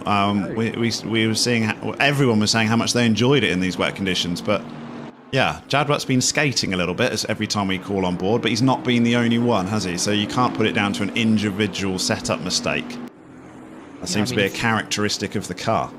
If I trawl back in the SRSA archives to my favourite race that I ever did in the ACC, it was in the Bentley and it was at Zandvoort and it was in the wet, and it was absolute joy to drive. The race ended and I was like, oh goodness, can this could have done a bit more? Going? They were shorter races. You wished it was 90 minutes. Yeah, I wished it was 3 hours. It was so good, but clearly these guys are struggling an awful lot. They're all struggling. Every single one of them is had some sort of issue in the Bentley tonight. We had halfway mark. Halfway mark. I still think Crowcamp's probably the closest battle on track at the moment, although who's that? I think Jonathan Bentz has just got past Krista Santos for 28th position. That's a Bentz dropped way back then, because he was doing quite nicely. Although, did he come in for a pit stop? He did. So he has pitted. Whether that will mean anything though, Jonathan Bentz, I'm not 100% sure. Still think he's made mistakes though, because he was running well up into the. He was right up there, wasn't he? Yeah, so to go all the way back down to 29th, that's a real That's more than just taking a pit stop, I'm afraid. But none of the guys that have pitted early have managed to make it mean anything. No. It hasn't. It's just literally lost time for fuel, I believe. We'll find out. But if we have any sort of drying line, they're going to have to pit again. Oh, Dwayne Hall once again on Ruben Kruger. They're very close. McLaren on Aston. The best McLaren on the field right now. Number 646. Dwayne Hall is all over the back of Kruger. He really seems like he's got that McLaren hooked up. And the McLaren is a car that has so much potential. I hear so many people saying how quick it can be. But a lot of people have tried it and just ditched it before they've almost given it a chance. It's just found it incredibly difficult. It's obviously not an easy car to get right. But when you do hook it up, it's got a massive amount of potential in it in lap time. Which is strange because, I mean, you know, in terms of layout, it and the Ferrari are basically the same. Yeah. Yet a lot of people stick with the Ferrari. Yeah, but I mean, when you look at records and top times, the McLaren is right up there. But it's not a very picked car, which... Oh, here we go. Here we go. He's got a great drive out of the corner and looking to make the move. I think he's got it done. Has he got it done? Oh, no, he's not got the inside line, of course, to the chicane. Tries to go around the outside and makes it stick. Look at that. What a move. I think Kruger gave him enough space there to make sure it happened. But, yeah, thought better of it. Big respect between both drivers. That's fantastic racing in the rain. Really entertaining to watch. And we now have a McLaren in the top 10, Dwayne taking the 10th spot away from Kruger, who I think is diving into the pits. Look at that. Kruger's into the pits. Yeah, so this is a bit of more familiar time for someone that's fueled for half a race, isn't it? 42 minutes to go. The track is now increasing in temperature once more. We're up a degree. We're up to 14. Look at that. But more importantly, the wet. Oh, we got a car. We had a BMW parked in the middle of the road there when we just chopped to someone. But I'm trying. That must be a Patterson Works car. It's at Krista Santos. Yeah, Santos had issues. It's going very slowly. How's this car looking? It looks all right now, but he was almost stationary on the track at one point, and he's down in 29th spot. And he looks like he's going very slowly, but we'll keep an eye out on Krista Santos. Some scratches on the back rear, the right rear of the car. Something's happened with that car, I think. Yeah, the right rear. And S has pitted. We missed S's pit stop down in 8th spot. How did we miss that? So S has been in and out of the pits and come out 8th. So he's definitely ran out of fuel. Wow. That's going to be super interesting if we do end up with a drying line. S has been forced to pit. Probably wouldn't have wanted to. We've got a few cars coming through to the pits now. Someone else just dived into the pits. Another Patterson Works Aston Martin. It's just gone through the pit lane. We are seeing the rain starting to abate now. We've got a minus in both the 3 and 10 minute section of the weather forecast. So if you're Essa and you come in the pits, you can see the forecast. You haven't got a choice to come in. I mean, I wouldn't worry too much at this stage. It's not like it's telling me that the sun's about to come out. So, but just knowing 3 times progression, he's probably going to have to make another trip through that pit lane. No, and I'd see 25th is off the track at the moment. Who is that? That is an Aston that's absolutely beached. Waldo Swiggers having a bit of a disaster. Is able to get the car going. Oh, no! That's not what you want, Waldo, as I just cut to you live on stream and you get a McLaren coming right up the backside of you. He's got a bit of a mess of an Aston Martin. He hasn't been in the pits, but he will be now, I think. Yeah, that Aston is limping for sure. Yeah, that's serious damage to that Aston. That's unfortunate. He's got to limp his way quite a long way as well, so get back to pit lane. So he was desperately looking for a way to rejoin safely. He just picked the wrong moment, unfortunately. Yeah, not easy though, is it? Really isn't easy in these conditions as well, and visibility. We've got a lot of cars now that are just making their way to pits. It's Waldo getting there. And there's just cars all over the place at the moment. And fourth, fifth, I think there's a lot of back markers, and Deploy is trying to work his way through. Stridham's, he was in 3rd spot and just been sort of slightly punted in turn 1.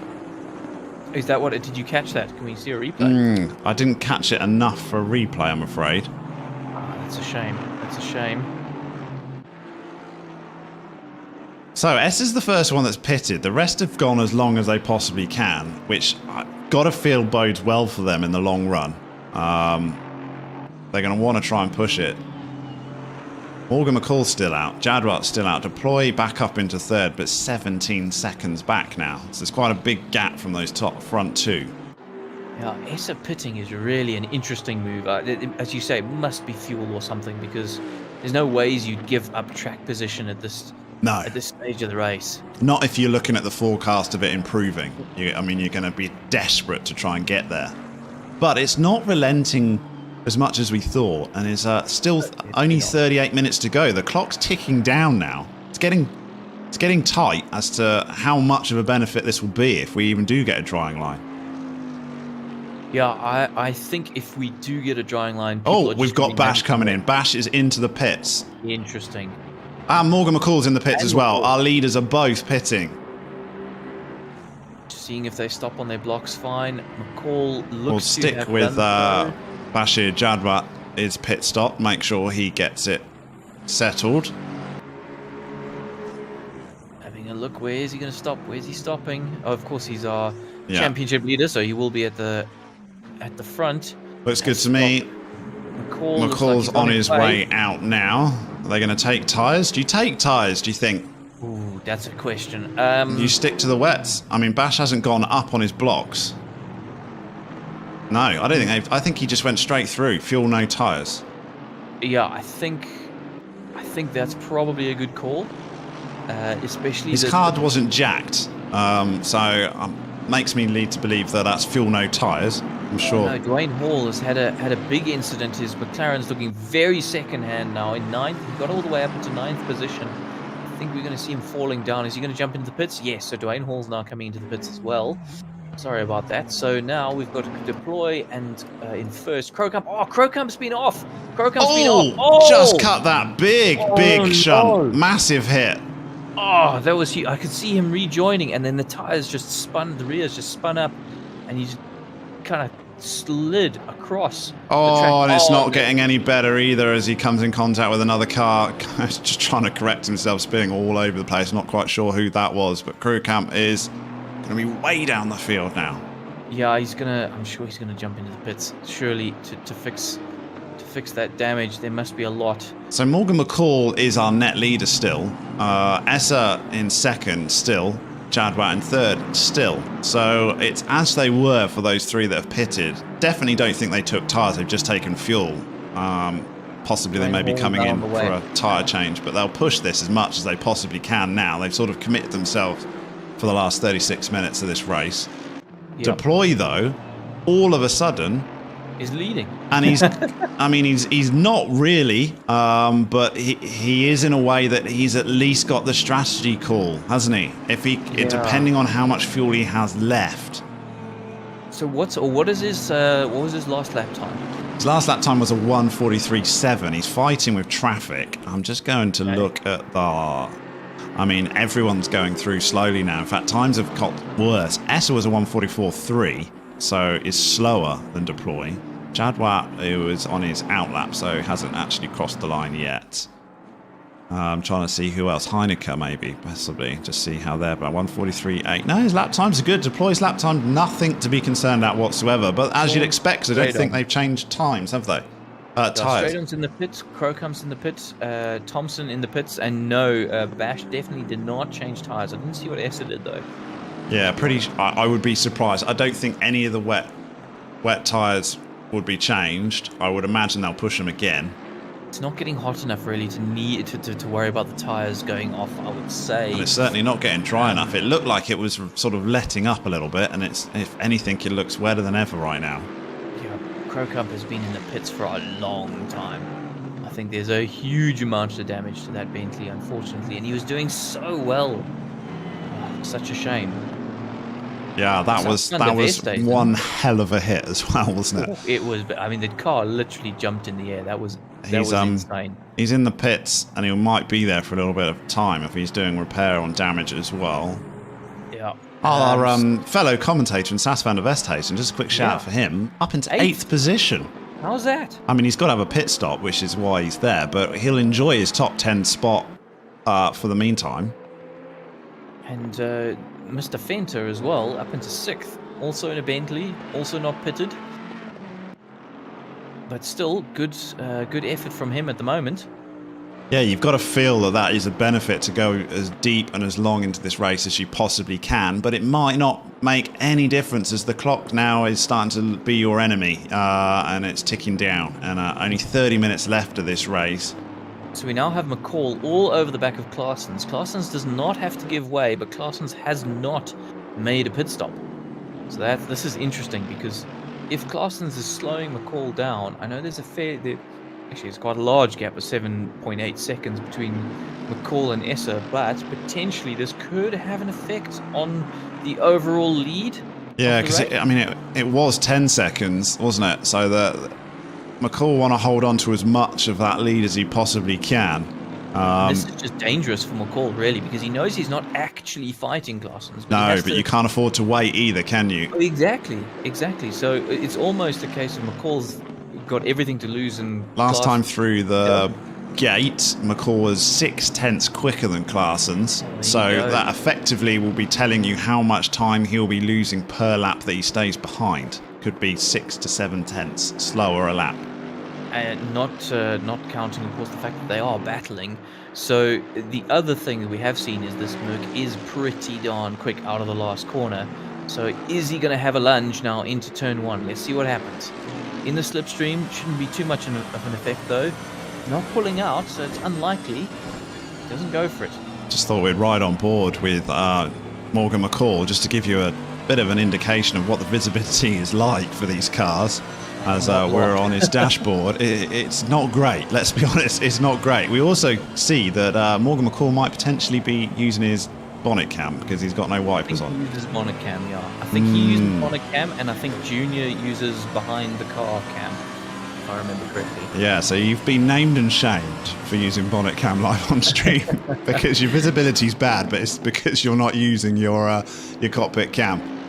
But so Wesley Ferrant, exactly, Wesley Ferrant in the chat helping me out and saying that apparently wet tires are good for 3 stints if it's properly wet. So that's pretty. And there we go, Morgan McCall up the inside of Claessens to take back second position and lose as little time as he possibly can. Gap dropped down to under 7 seconds, so he still lost a good second and a half in that battle. Yeah, I think Claessens kind of knew that was going to happen. Yeah, at some point it's not worth fighting, isn't it, really? Rather just tuck him behind and see whether he can pull you along and gain against the people you are actually fighting for. I'm looking for Brett Crocamp is now out into 15th place. That cost him massively. Wesley Ferrant has also revealed in chat that he too cheats and uses bonnet cam in the rain. I'm not sure why you would admit to that sort of thing live in chat and on there. So, yeah, make a timestamp of it. 30 minutes to go. Wesley Ferrant is a big bonnet cam cheater. Certainly not with Dan commentating. No, you can't be putting that sort of information public. I'll catch you live on stream, but not willingly just giving it out. Oh, come on. So, Deploy, will he ever pit? That's what we want to know. And when he does pit, where will he come out? I'm looking at his lap times, 1:43.8. It's a second slower than McCall. Heineke's just gone up the inside of Sas van der Westhuizen, so it's not really fighting it too heavily. And in fact, also, that's a PWSR, that's Kotze. Sorry, going. I'm actually not sure which one that is. Kotze or Kotze? Somebody can tell me. I was hoping you would get me out of that because you don't want to ask me to pronounce a South African name that I'm not 100% familiar with. I wait until you say it first and then I run with it. I think it's Kotze, but I'm not sure. I would say Kotze as well. Me. Yeah, Alan can correct me later on, I'm sure. But yeah, Sas dropping a couple of positions there, having yet to pit, of course, in the Ferrari. He's our top running Ferrari. He is. Van der Westhuizen. Don't act so surprised, honestly. Poor guy. He's well earned it, but maybe because Kieran Patterson disconnected. But apart from that, Sass, you're well earned. Top 10 spot in the Ferrari.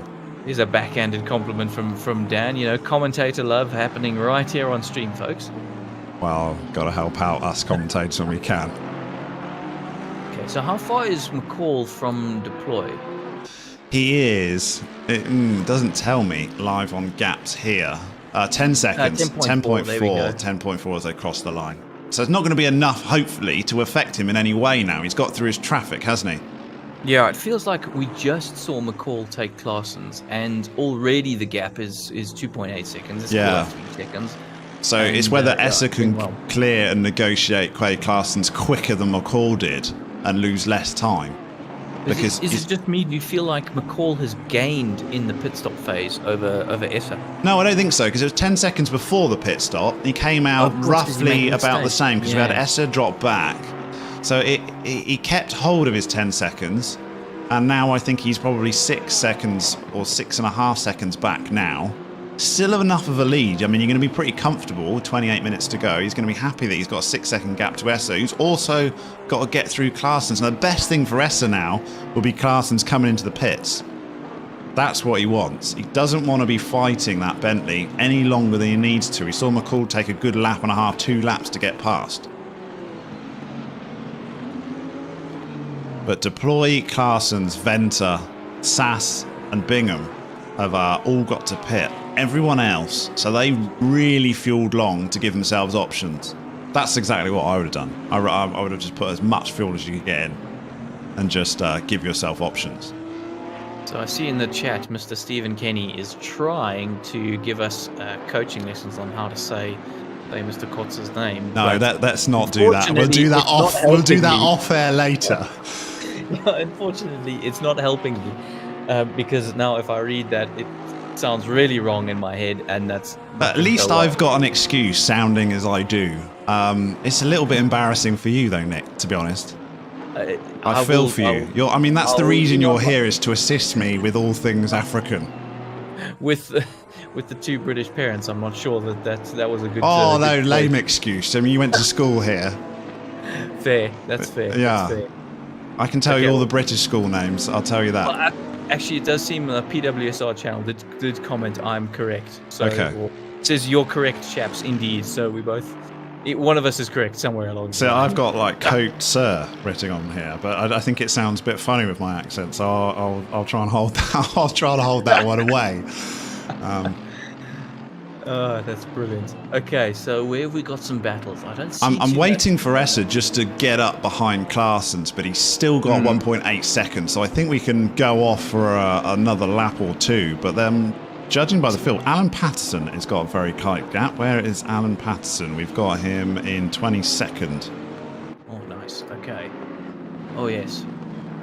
It's not as tight as the live leaderboard leads you to believe at 1.89 seconds, is it? He's dropped back from Wilson since then. I think that's because there is. Or has he passed? He's actually passed. He's passed Wilson, and it hasn't changed, has it? He's got issue Yeah. behind him, 2 cars back.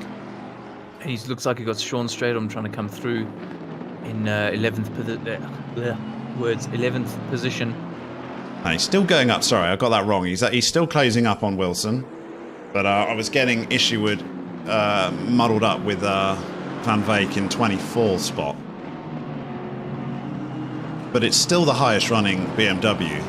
It's an accolade that you can at least take. And he's only really fighting his teammate for it. So you pick a car that you're the only one on circuit, at least you can say you're the fastest in Yeah, the you still Beamer. need to get it into Div1 though. Oh, That's totally, pretty- yeah, and he earned it as well because he had to get in top 3 in Div 2, so fair play. I'm just wondering when these guys are actually going to pit at the top. I mean, 25 minutes now, this is looking like this is going to be a full wet race, 90 minutes. Very unusual, wasn't expecting that. Forecast was scattered showers. This has just been English rain, basically, Well, for 90 Alan- minutes. Alan has had a big moment. He didn't manage to collect it. He's still on track, but sliding all over the track there, slithering, and lost a position down to 23rd. Yeah, he's got to get back past Isherwood now, and he's going to lose another one now to Hans van Veek in 24th. So he's back again. He's down into 24th. Still the fastest BMW, though. But he's getting mugged a bit here, is Alan Patterson. So I'm just looking at Sats van der Westhuizen, and the gap to 11th is quite large, but I don't think it'll be enough by the time he does come in. Although, actually, hang on. Gap to 11th is Sean Bingham, who also needs to pit. So 11th is not where I need to look. And speaking of, Sean is into the pits. So finally, Very a cautious. Bentley that's run long. Not the longest, though, because we're waiting for Deploy and Claessens to come in.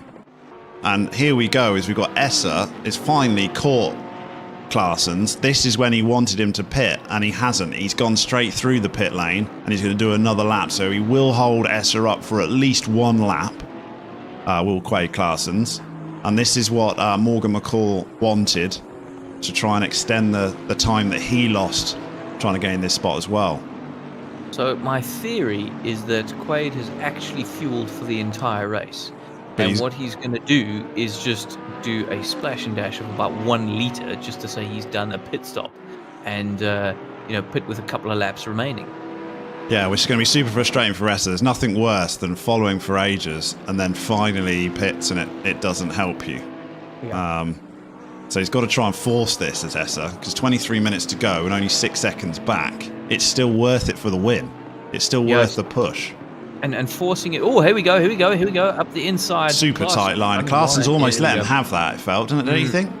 But he did the same to McCall. As soon as McCall really pressured him, he just didn't just give it to him, but he certainly didn't fight it too hard.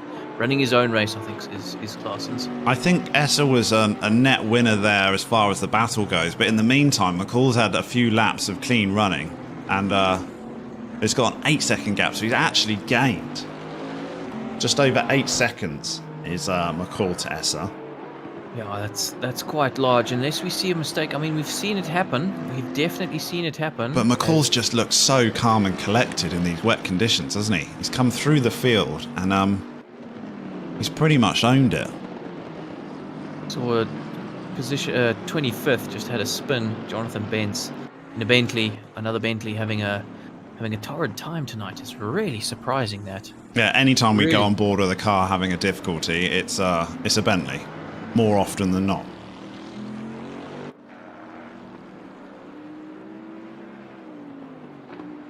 We got a fan of the M6 in chat. Am I the only one that just does not like that M6? I mean, as in, I don't like the look of it either. I from the front, I think it's got a face that only a mother could love.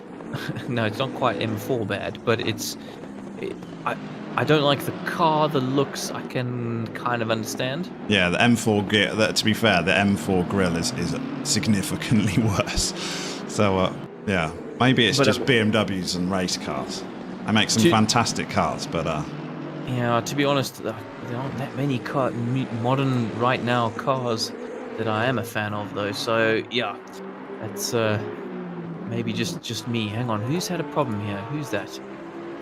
Thompson in 13th has stopped. He stopped on track. What's going on? Oh yes, He's got going again somehow. Did he stall?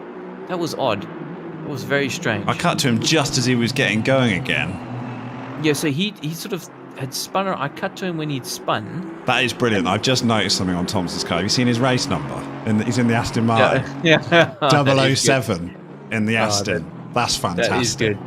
That is good. That gets extra points, Thompson, for a 007 Aston. Should be black, though. Oh, yeah. Or at least... or silver. Dark green. Yeah.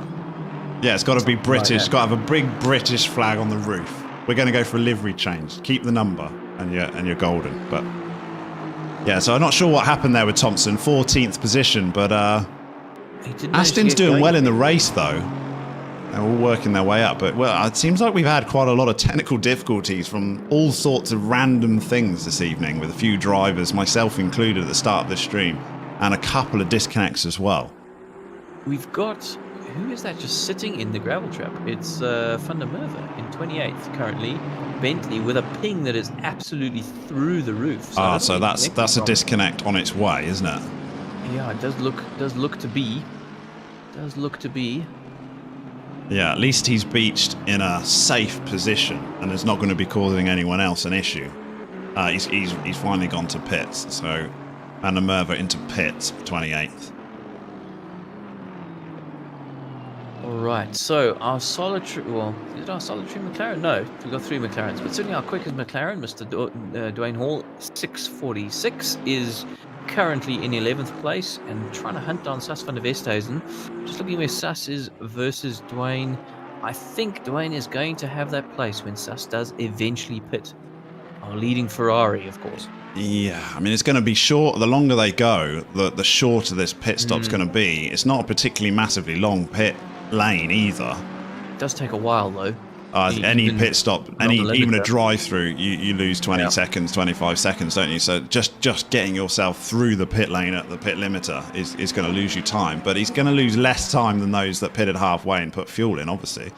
Has no. This will be just splash and dashes completely for these guys. I want to know how Christian Deploy is coping at the front. He did a 1:42.8 last time through, which is half second quicker than McCall and Esser, but still plenty speed.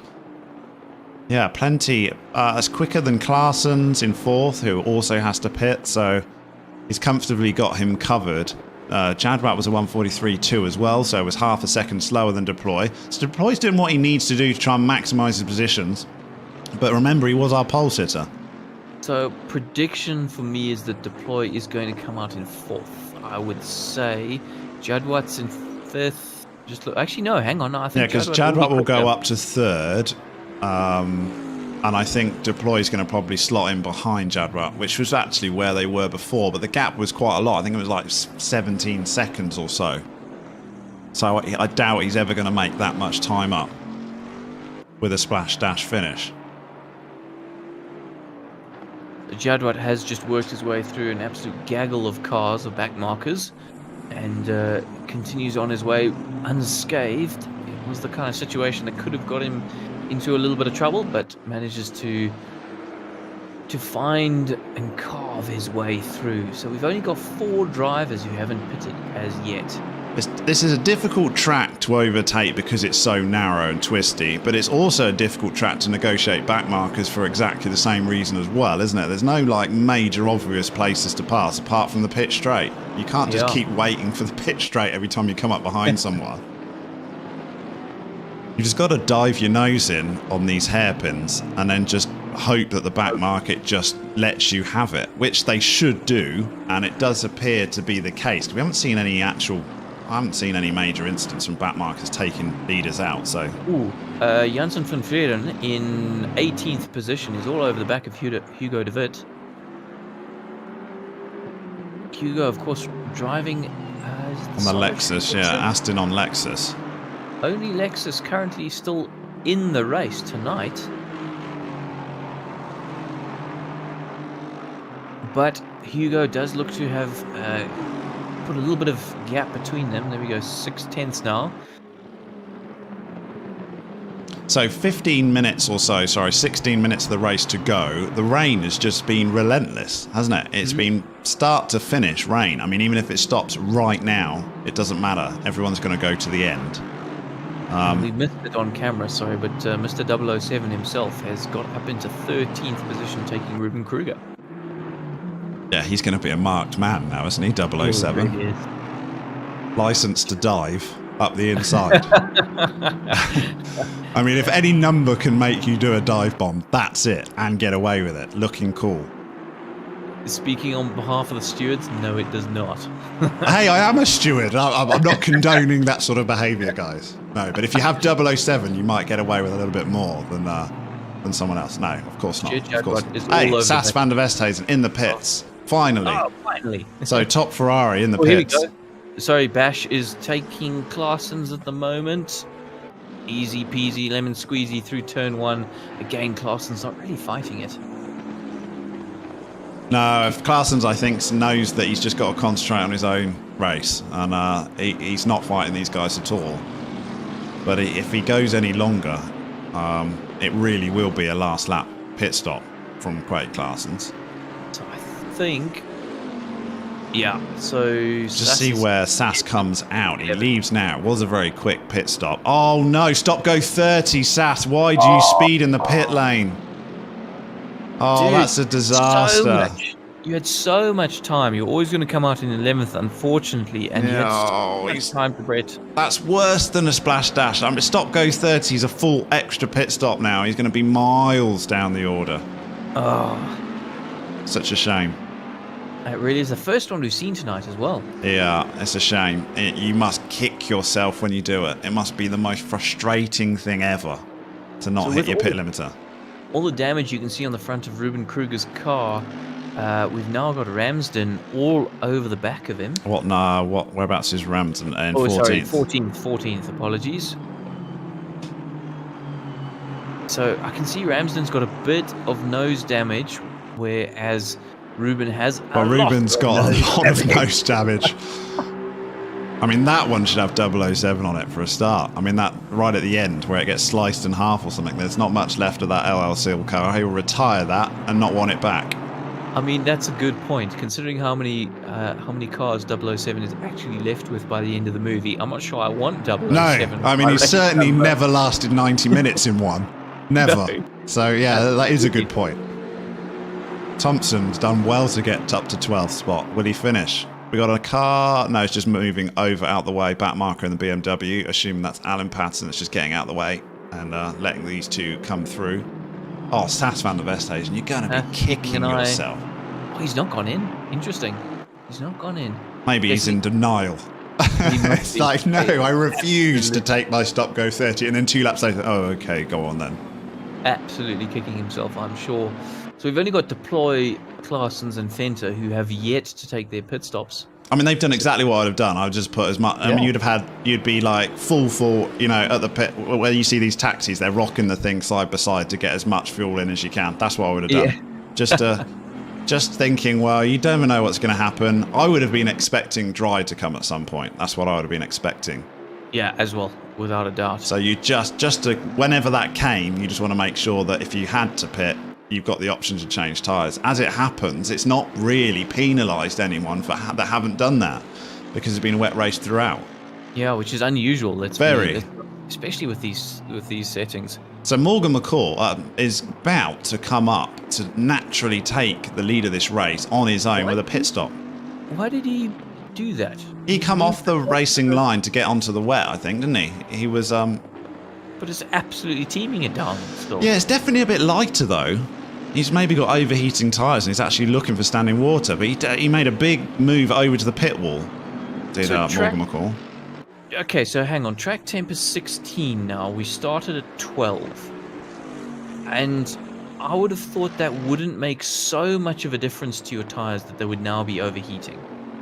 No, maybe he was just taking some photos or something. I'm not sure. After a bit more scenery. Maybe I've taken this racing line too many times. I'll have a look at the pit wall. But he's naturally going to get the lead of this race with a pit stop in hand. So it's been a fantastic drive from Morgan McCall. I don't want to jinx him because there's 11 minutes to go and anything could happen. But now taking his drive-through. Sorry, it was stop go. Yeah, if we had him on microphone, we'd have to mute him, I think, because the whole time you're doing that stop go, I should imagine some quite choice words come out from Sass van der Westhuizen in that pit lane. McCall is 100% catching Deploy hand over fist right now, down to 1.7 seconds the gap. Yeah, half a second in the last lap. His lap time, his fastest lap of the entire race, Morgan McCall, was a 1:41.8, and his last time through was a 1:42.1, only 0.3 off. Wow. Okay. So he's just not let up. He's been quick throughout and been good value. And he's stretched his lead over Esser, who seems to be happy just to hold second now. It's 9.1 seconds. So he's the quickest guy on track. And we didn't mention him at all in qualifying. I know we had a very short dash through qualifying at the end of the stint, but Morgan McCall never came up. Sass, aka the quickest Ferrari, is 19th. 19th. It's the race that could have been for Sass, though, really, isn't it now? Heineke is off into the gravel and spinning around, doing his best Kylie Minogue impression, and getting going again. He's lost a position, at least one. What on earth went on there? Yeah, he's got a Bentley behind him, so it's got to be way down because that's nice Venter in 15th behind him, isn't it? So when he goes through the gates now, Heineke's going to drop into 14th spot. No, no. He'll be in 9th. He'll be in 9th. Unless it's a back, is it a back marker? It must be a back marker Bentley. Back marker Bentley, because you've got Brett Crewcamp as his natural leader. So that Bentley's not actually for position behind him. Yeah. So Brett Crowcamp has worked himself back to 11th after that insane accident. So looking at a potential top 10. No, Dwayne Hall is miles ahead. Unlikely, unless Dwayne makes a fairly large mistake. However, Hall is doing pretty well to get that McLaren in the top 10. I think he'll be pretty happy with that. Does mix up the field a little bit, this wet weather. It has to be said, doesn't it? And a few disconnects as well. 100%. Mr. Fenter into the pits in 6th position currently. Oh, no. It hasn't happened, has it? Morgan McCall's left the server. No. S is on 2nd. Morgan McCall is out as well. No, Morgan, what? What happened? I'm just suddenly looking, went to go and switch my camera to him, and he is gone. Morgan McCall is gone, guys. Essa is just being given 100 points. Oh, what? I mean, great for Issa, of course, but what on earth? I don't know what's happened there, but Morgan McCall has left. It can't be server issues. These are Amazon servers in Cape Town data center. This is not some guy's computer running in a garage. So yeah, it's as good a server in South Africa as you're ever going to get. But Morgan McCall is the 3rd person to lose out tonight. So whether some ISPs are having some issues, but how gutting! Had 8 minutes to go, and S has got the lead of the race. Oh, that is incredible. Claessens has come out into 4th position after finally taking his pit stop. Hang on, let me just do some mental maths. Where is 3rd currently? There's Bash. So it will be Claessens when he pits, probably. I think no. Deploy might be able to come out. Deploy's going to get his podium spot. Should be, surely. So Deploy, I mean, he's running out of laps. He's got to come in the next couple. Our good friend 007 has spun it again. So yeah. We said it was a push for 007 to do 90 minutes, and it did end up being that way because he was in 7th and he's now out of the top 10.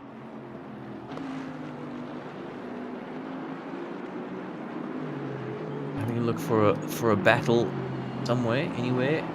Not too much. Oh, I tell you what, Hannes van Veek. I was about to say that Sean one in 21st. Bingham. Wow, those guys are separated by a tow rope. I think it's going to be a long race for some of these guys. I think they're going to be relieved to see that checkered flag out because it does feel like they've probably been holding on to these cars for a long time. It's not the easiest circuit to do. Like we said before, it's a rhythm circuit, but it's sometimes hard to get into a rhythm where you've got so many back markers to deal with, weather to deal with. Yeah, we're seeing a few mistakes creep into some of these drivers now. Concentration for an hour and a half. Difficult to do. 5 minutes left to go, though. Track is now up to 17 degrees Celsius. Absolutely cooking from where we started at 12. So we got Deploy. I mean, he's got 2 more laps that he has to pit in one of them. So we've got in 10 minutes light rain. So in heavy rain right now, light rain in 10 minutes. So it's going to finish the race, and it's just going to, as they come across the finish line, it's probably going to stop raining. Basically, yeah, I would think so. So he goes through again, does Deploy. He's not pitting. I think he's pitting on basically second last lap. It's going to be his last full lap. He's going to pit. So it's got a mammoth tank on it, is what we found out, because he can do 90 minutes easily. Yeah, it does look like Morgan had a disconnection for some reason. Assume ISP issue. Yeah, that's a real shame because Real shame. he earned his first Division 1 race win. I think it would have been his first, but he was good value for it. Morgan McCall. He was absolutely dominant. He was pretty much quickest of everyone, regardless of mistakes or anything in the wet. Incredible. I don't want to rub salt into the wounds, but Morgan McCall's name is still on my off-screen leaderboard, and the last time he completed a lap before he disconnected was his fastest lap of the race, 141.532. So he went so fast he broke his ISP. Maybe that's it. He was quicker than his ISP will allow him. And he went across the line, and his game didn't know what to do about it, so it just shut down. So that is a real shame, but he super quick. Super quick. Broke the matrix, unfortunately. Not far off the fastest lap of the race, that isn't actually. I think Bashir Jadwat now. Times are starting to come down. Bashir Jadwat just went through in a 141.523. So 1/100ths quicker. So yeah, I think as the track just lightens up a tiny amount, times have come down a second or two over what they were in the middle of this race. Yeah, I'm absolutely glued to Sean Bingham at the moment, just watching what he can do against Hannes van Wyk. There's a position to be gained here for Sean. Hannes, of course, trying to attack Mr. Wilson in the Bentley, so there's still battles to be had on track in the wet here. Nobody's giving an inch. We've had a question about who ends up in Division 2, and that the only advantage for Morgan McCall is I do believe that, I mean, it's your final position that the server categorises you at, and he went long enough in the race that I think we've had more than 3 disconnects already anyway, or 3 people left the server or disconnected or not carrying on or were several laps back, and when we've got guys... Hang on, oh no! Big incident from Bingham there. Yeah, so Hannes had spun, I think possibly trying to attack Wilson or something. And Hannes is still spinning behind in turn 1. Yeah. And that's kind of gifted Bingham a place, but not without a cost. So Bingham will be up into 20th, and Wilson maintains his 19th. Yeah, but that's the end of that battle, unfortunately. It came with contact. Yeah, so going back, Morgan McCall probably won't make a difference. He'll still be in Division 1 for round 3. Because he'll still classify as the top finishers. Because we've got some of the guys at the back that are going around that are like 6 or 7 laps down. Yeah. So he's even going to classify ahead of them. Yeah.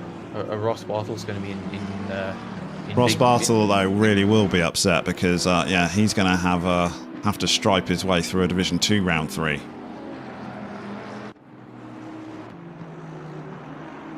So, Deploy has pitted. We've missed the pit, and he's come out in 3rd spot. We're good at that. We are good at missing pit stops because we were looking at Bingham having an incident, but Deploy went through the pits and came out 3rd. Probably feel like he's going to be quite happy with that.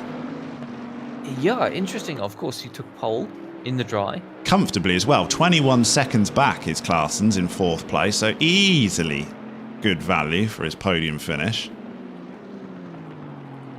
S is going to think, how on earth am I winning this race? I mean, we're used to seeing Esser at the front, but this is not one that he earned on pace, is it? He got his incident out early. Yeah, he was involved in the incident, and it was a good comeback drive to get himself back up into 2nd, but I think he'd felt that 2nd was all he was going to get tonight. And then he had his own hardware issues as well. But true.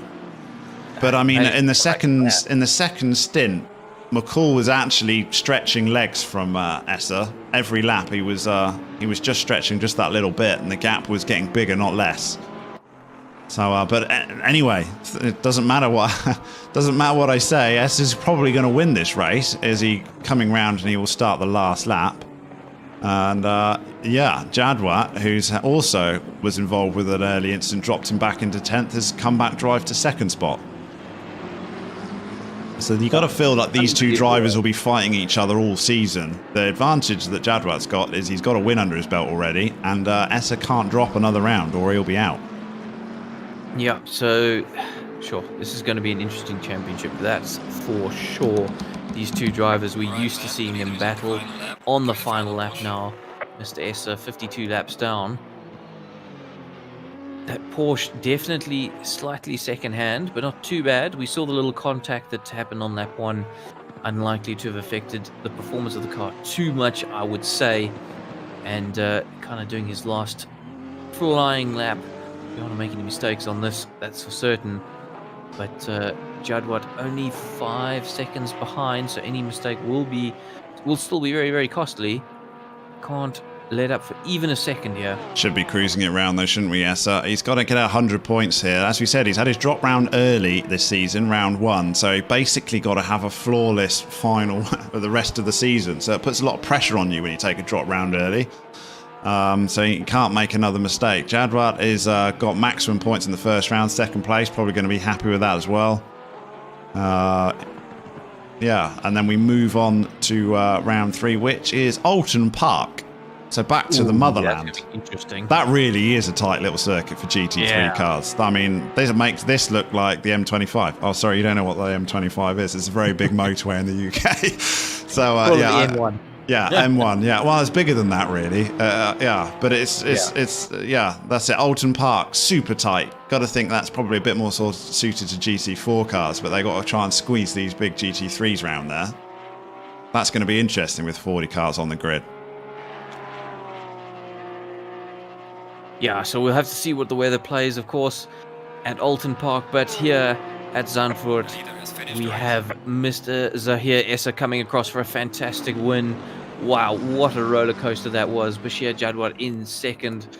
Fantastic drive from him as well. All of these drivers having issues throughout the entire race. Christian Deploy coming across the line in a moment for a well-deserved third place podium for Mr. Deploy. And no one had a clean race, did they? I thought it was going to be Morgan McCall, but unfortunately it wasn't. And every other car behind was tangled up with all sorts. Yeah, we had driver mistakes, we had disconnects, we had hardware issues. Contact. This was a race of attrition, I tell you what. Quade Claessen's coming across for a quite brilliant fourth, I must say. Interesting strategy call from him and Christian Deploy, of course. And it really worked out for both of them, I'd say. Sean Stradom, great result. That's pretty tidy fifth. He'll be happy with that, I'm sure. Oh yeah. And for PWSR, in 6th position. Coates in the Aston behind. First PWSR. Getting Dan to say the name there. Oh, no, I did it well. I was impressed with myself there. Heineke's going to go 7th. Yeah. Hall in 8th, who's already crossed. Venter 9th, and Ramsden finished out the top 10, who's also crossed a lap back as well. So great result and good racing tonight. Frantic racing. Goodness, we could hardly keep up to start with.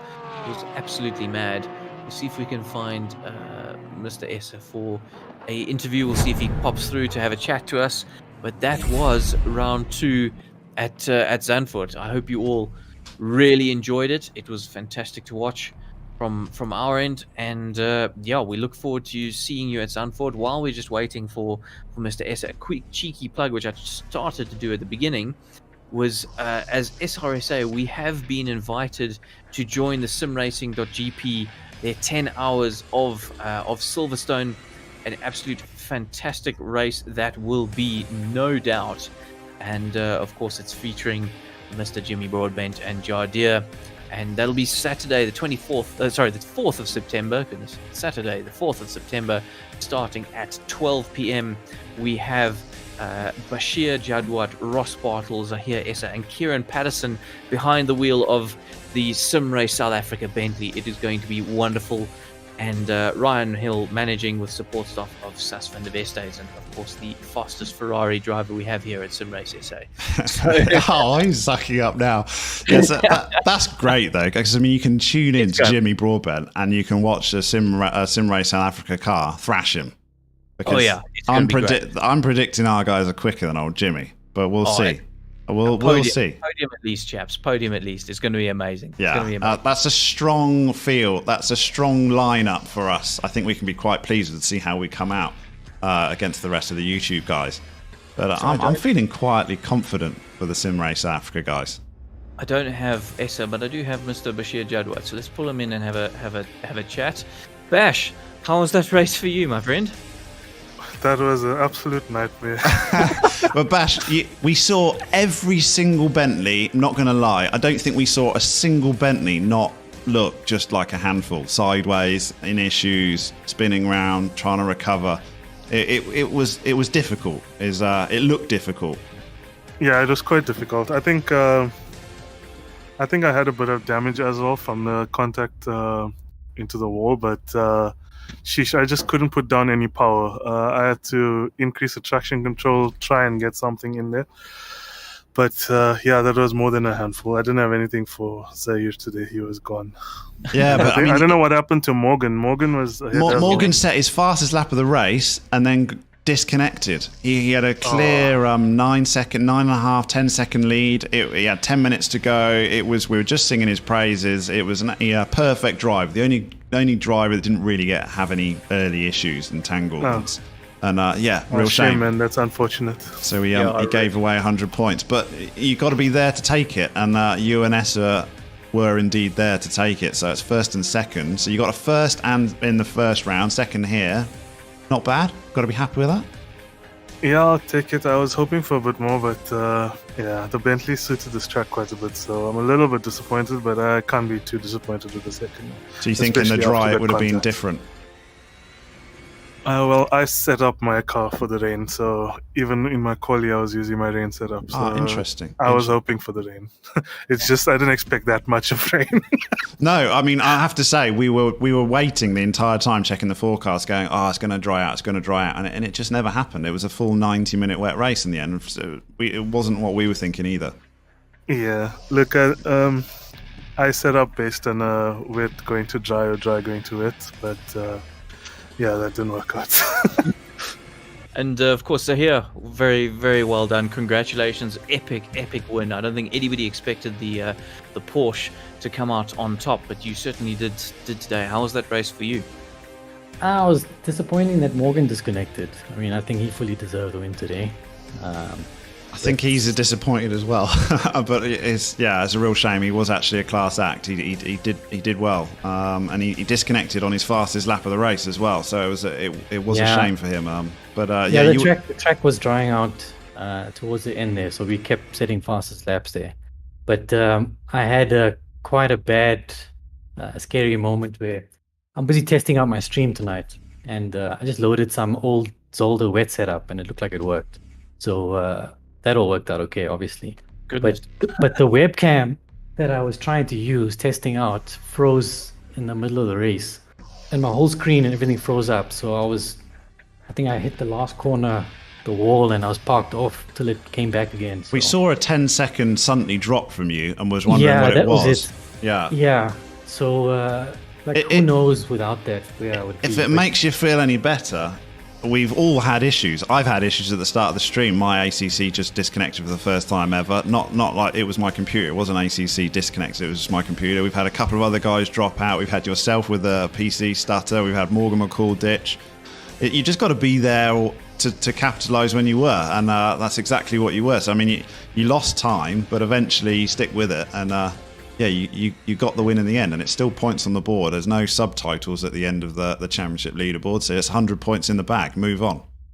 That's true. I was not expecting that. I was hoping for top 10 at least, because I'm recovering from COVID and I haven't been in the rig for weeks. Today was the first time in a month.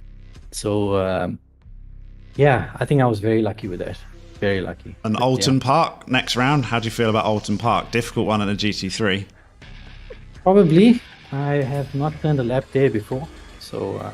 Super difficult. It's tight. It's difficult to overtake here at Zandvoort, but Alton Park's next level. So that's going to be tricky with 40 cars on the grid. Look, we'll see what the weather throws up. I think the Porsche is a good qualifier, so I'm hoping I'd get a good qualifying lap to put me up the grid somewhere, and then just hold it from there. But I mean, we'll see in a month's time. And Bash, what do you think Bentley around Alton Park? What are your chances? It's a bumpy track. Bentley should go well there. Not everything can be a Bentley track, surely. It's like, just name a track. It's a Bentley track. The size of the Bentley, I don't think it's going to go that well around there. Yeah, but if you get in front, nothing's getting past you. Oh, absolutely. But the problem with this Bentley is the qualifying. I really struggle to get the tires up to scratch, so I end up doing long runs. But Oh, really? Says we'll give it a the try. 9 Bentleys in the top 10 in qualifying. Yeah, but all the way on long runs. You notice that you could give it on your first lap. Well, we'll try. We'll see what happens. It's nice to have a bit of rivalry and chat between you two. I think it's going to go for the whole of the rest of the season. So we're all me and Nick are looking forward to it, I'm sure. Oh, definitely. Definitely. It's going to be fantastic. I can't wait to see how it plays out. And thank you, chaps, for both joining us in commentary tonight for a little post-race interview. It's always great to hear from the guys behind the wheel. You know, we know how hard you oaks work just to make it onto the grid, let alone finish on the podium. So really, thank you very much. Thanks. Sure, guys, thanks. Thanks to all the cats out there. Cheers. Right, Awesome. so next, what have we got? Sim Race South Africa. It's the end of our ACC for a little while. We'll be back, as we said, for round 3, Alton Park. We'll look forward to that. There's almost a month, though, so we've got plenty to look forward to. We didn't have time to chat about it during the stream, but we'll have a brief look now. What have we got next? Have we got Legends, or is it TCR next? I think it's Legends. It's Legends next. We'll be back at Donington. Of course, we were there for the touring cars, but we are there at Donington for the national circuit in the little minis. That was going to be That's a hoot. exceptionally intriguing. I watched some of that. It's an absolute hoot to watch, and I think you driving in it had a real laugh as well. So it's actually quite humorous. So I can highly recommend you tune in next week for someone to take us round to look at the Legends in the minis. Definitely. I mean, you're we'll going sideways 40% of the night anyway, aren't you? It's so ridiculous. I mean, you can get these minis, 3-4 abreast down a straight. It's the opposite of what you watched tonight. It's well worth tuning in to the Legends series next weekend. Cannot recommend it enough. And then we're back to TCR. And correct. That's your Thruxton. Serious championship. So where are we there? Yeah, we're Thruxton for that one. That is where I don't know who designed Thruxton, but I tell you what, they absolutely hate front left tires, because Thruxton is just fast left turns the whole way, and it is going to be super, super interesting. Really watch out for that. That's a good track for TCR. So I remember as a kid watching British touring cars through there, and it's killer. It's made for that sort of racing. Big time, and that's going to throw up some strategy curveballs, I can guarantee you. And then we're back to the simGT, and for Ottawa on the 6th of September. So lots of racing to come. Really look out for everything we got at SimRace SA. And if you're keen, join us, simracesa.co.za. Sign up, join the Discord, and come get yourself on track. You will guaranteed to find yourself a battle on track. We've got at least 3 divisions in each sort of series, or actually 2 divisions in ACC, I think, because we can have such large grids. But guaranteed to find a spot to come join us. It's great fun. Yeah, perfect. Well, thanks for joining me, Nick. Really appreciate it. Really appreciate everyone that joined us in chat as well, kept us company. We had plenty to look at and keep ourselves entertained, cars going all over the place. And these ACC guys are going to go for a well-earned kit, maybe a bit of a nightcap, and prepare themselves for round 3 at Alton Park, which is going to be some more action. But until we see each other again, everyone, you stay safe, and we look forward to the next round. Go well.